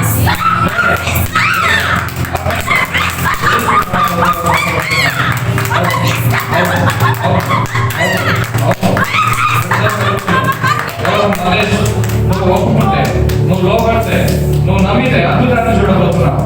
ఓ శాఖ బాబా. ఇక్కడ చాలా మంది శోధనల చేత, వేదనల చేత, డబ్బులు లేక, మనశ్శాంతి లేక, సమాధానం లేక కురిగిపోతున్నారు. దేవుడు సహాయం చేస్తున్నాడు. శిరీష, దేవుడు నీకు నెమ్మదిస్తున్నాడు. నా కుమార్తె, నీ శరీరంలో అవసరమైన రక్తం నేను ఇస్తున్నాను. నా మాట విను, నా ఆలోచన ప్రకారం నడు, నా ఉద్దేశం ప్రకారం నడు. నేనే నీ తండ్రిని, నేనే నీ తల్లిని. నా మాట విను, నేను నీకు సహాయం చేయబోతున్నాను. అవును అవును అవును. ఎవరు శిరీష? లోపడు. దేవుడి కార్యాలను చూడబోతున్నావు. దేవుడి కార్యాలను చూడబోతున్నావు. సంపత్, ఎవరు సంపత్? నువ్వు చనిపోవాలని అనుకుంటున్నావు. కుమారుడ సంపత్, మరణం నిన్ను విడిచిపెట్టిపోతుంది. నువ్వు చనిపోవు. నిబంధన కలిగి ధైర్యంగా ఉండు. దేవుడే నిన్ను తప్పించబోతున్నాడు. యాదయ్య, దేవుడు నీకు మనశ్శాంతి ఇవ్వబోతున్నాడు. నువ్వు నీ కుమారుని వివాహం విషయమై చాలా దుఃఖంలో ఉన్నావు. దేవుడు అద్భుతాన్ని జరిగిస్తున్నాడు.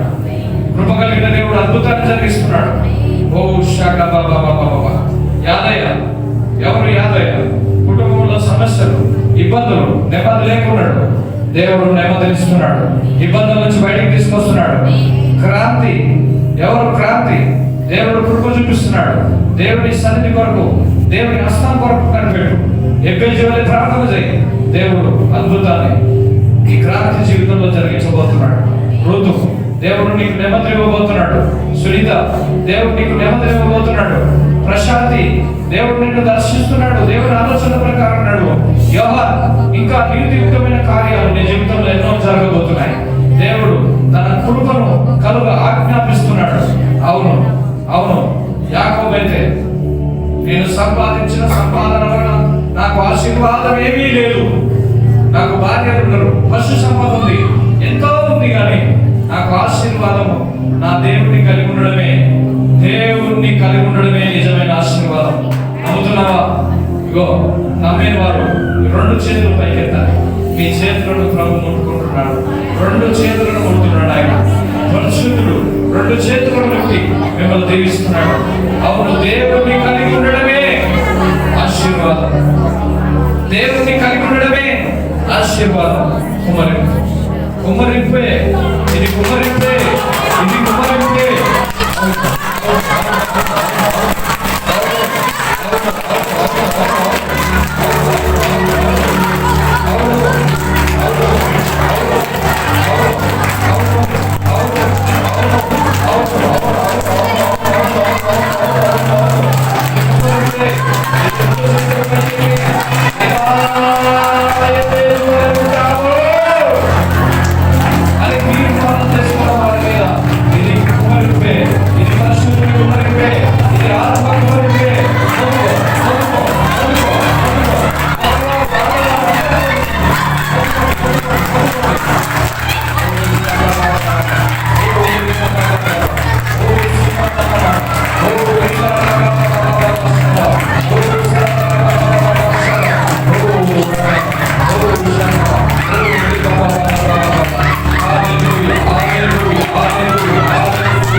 బట్టి నీకు మరొకసారి వందనాలు చెల్లిస్తున్నానయ్యా. అవును తండ్రి, ఎండిపోయిన మయములను జీవింపజేసే దేవుడు ప్రభు. దేవానికి వందనాలు తండ్రి, నీకు వందనాలు. పరిశుద్ధాత్ముడా నీకు వందనాలు. ఇదిగో నా తండ్రి నీకు వందనాలయ్యా. వాక్యము ద్వారా ఇదిగో నీవు మాతో మాట్లాడిన దేవుడు ప్రభువా, నా లోపాలను సరిచేసిన దేవుడవయ్యా. ఒప్పుకుంటున్నానయ్యా, లోబడుతున్నానయ్యా. ఇదిగో నా దేవా, దయచేసి నాయన దేవా మమ్మల్ని బలపరచిన తండ్రి, స్వస్థపరచండి దేవా. అవును అవును, ఒప్పుకుందాం, ప్రార్థన చేసుకుందాం. పరిశుద్ధుడా, నమ్మకమైన దేవుడా, నీకు వందనాలు, స్తోత్రం నాయన. ఈ దినం మీరు మాట్లాడిన ప్రతి మాటను బట్టి నీ సన్నిధిలో ప్రార్థన చేస్తున్నా. నీకు వందనాలు, స్తోత్రం రాజా.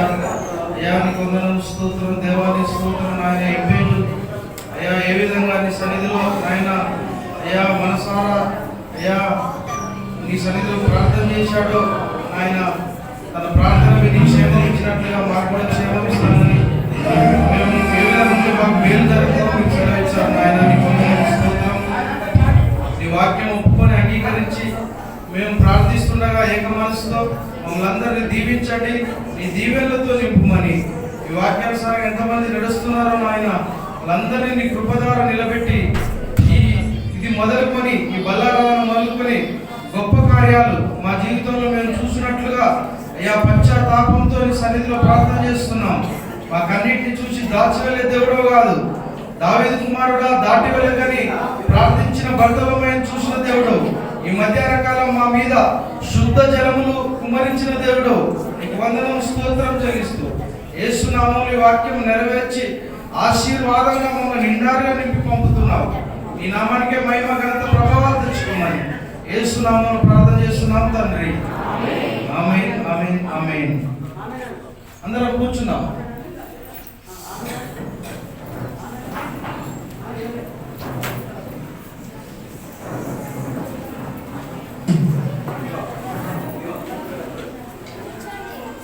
అందరం కూర్చున్నాం.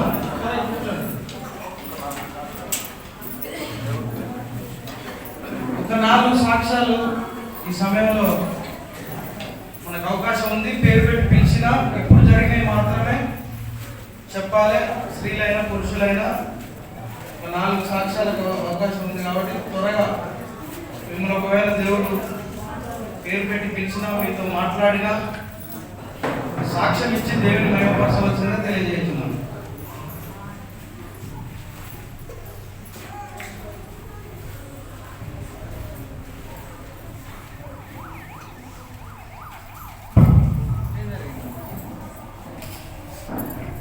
దేవుడి నామానికి వందనాలు. అయ్యగారికి వందనాలు.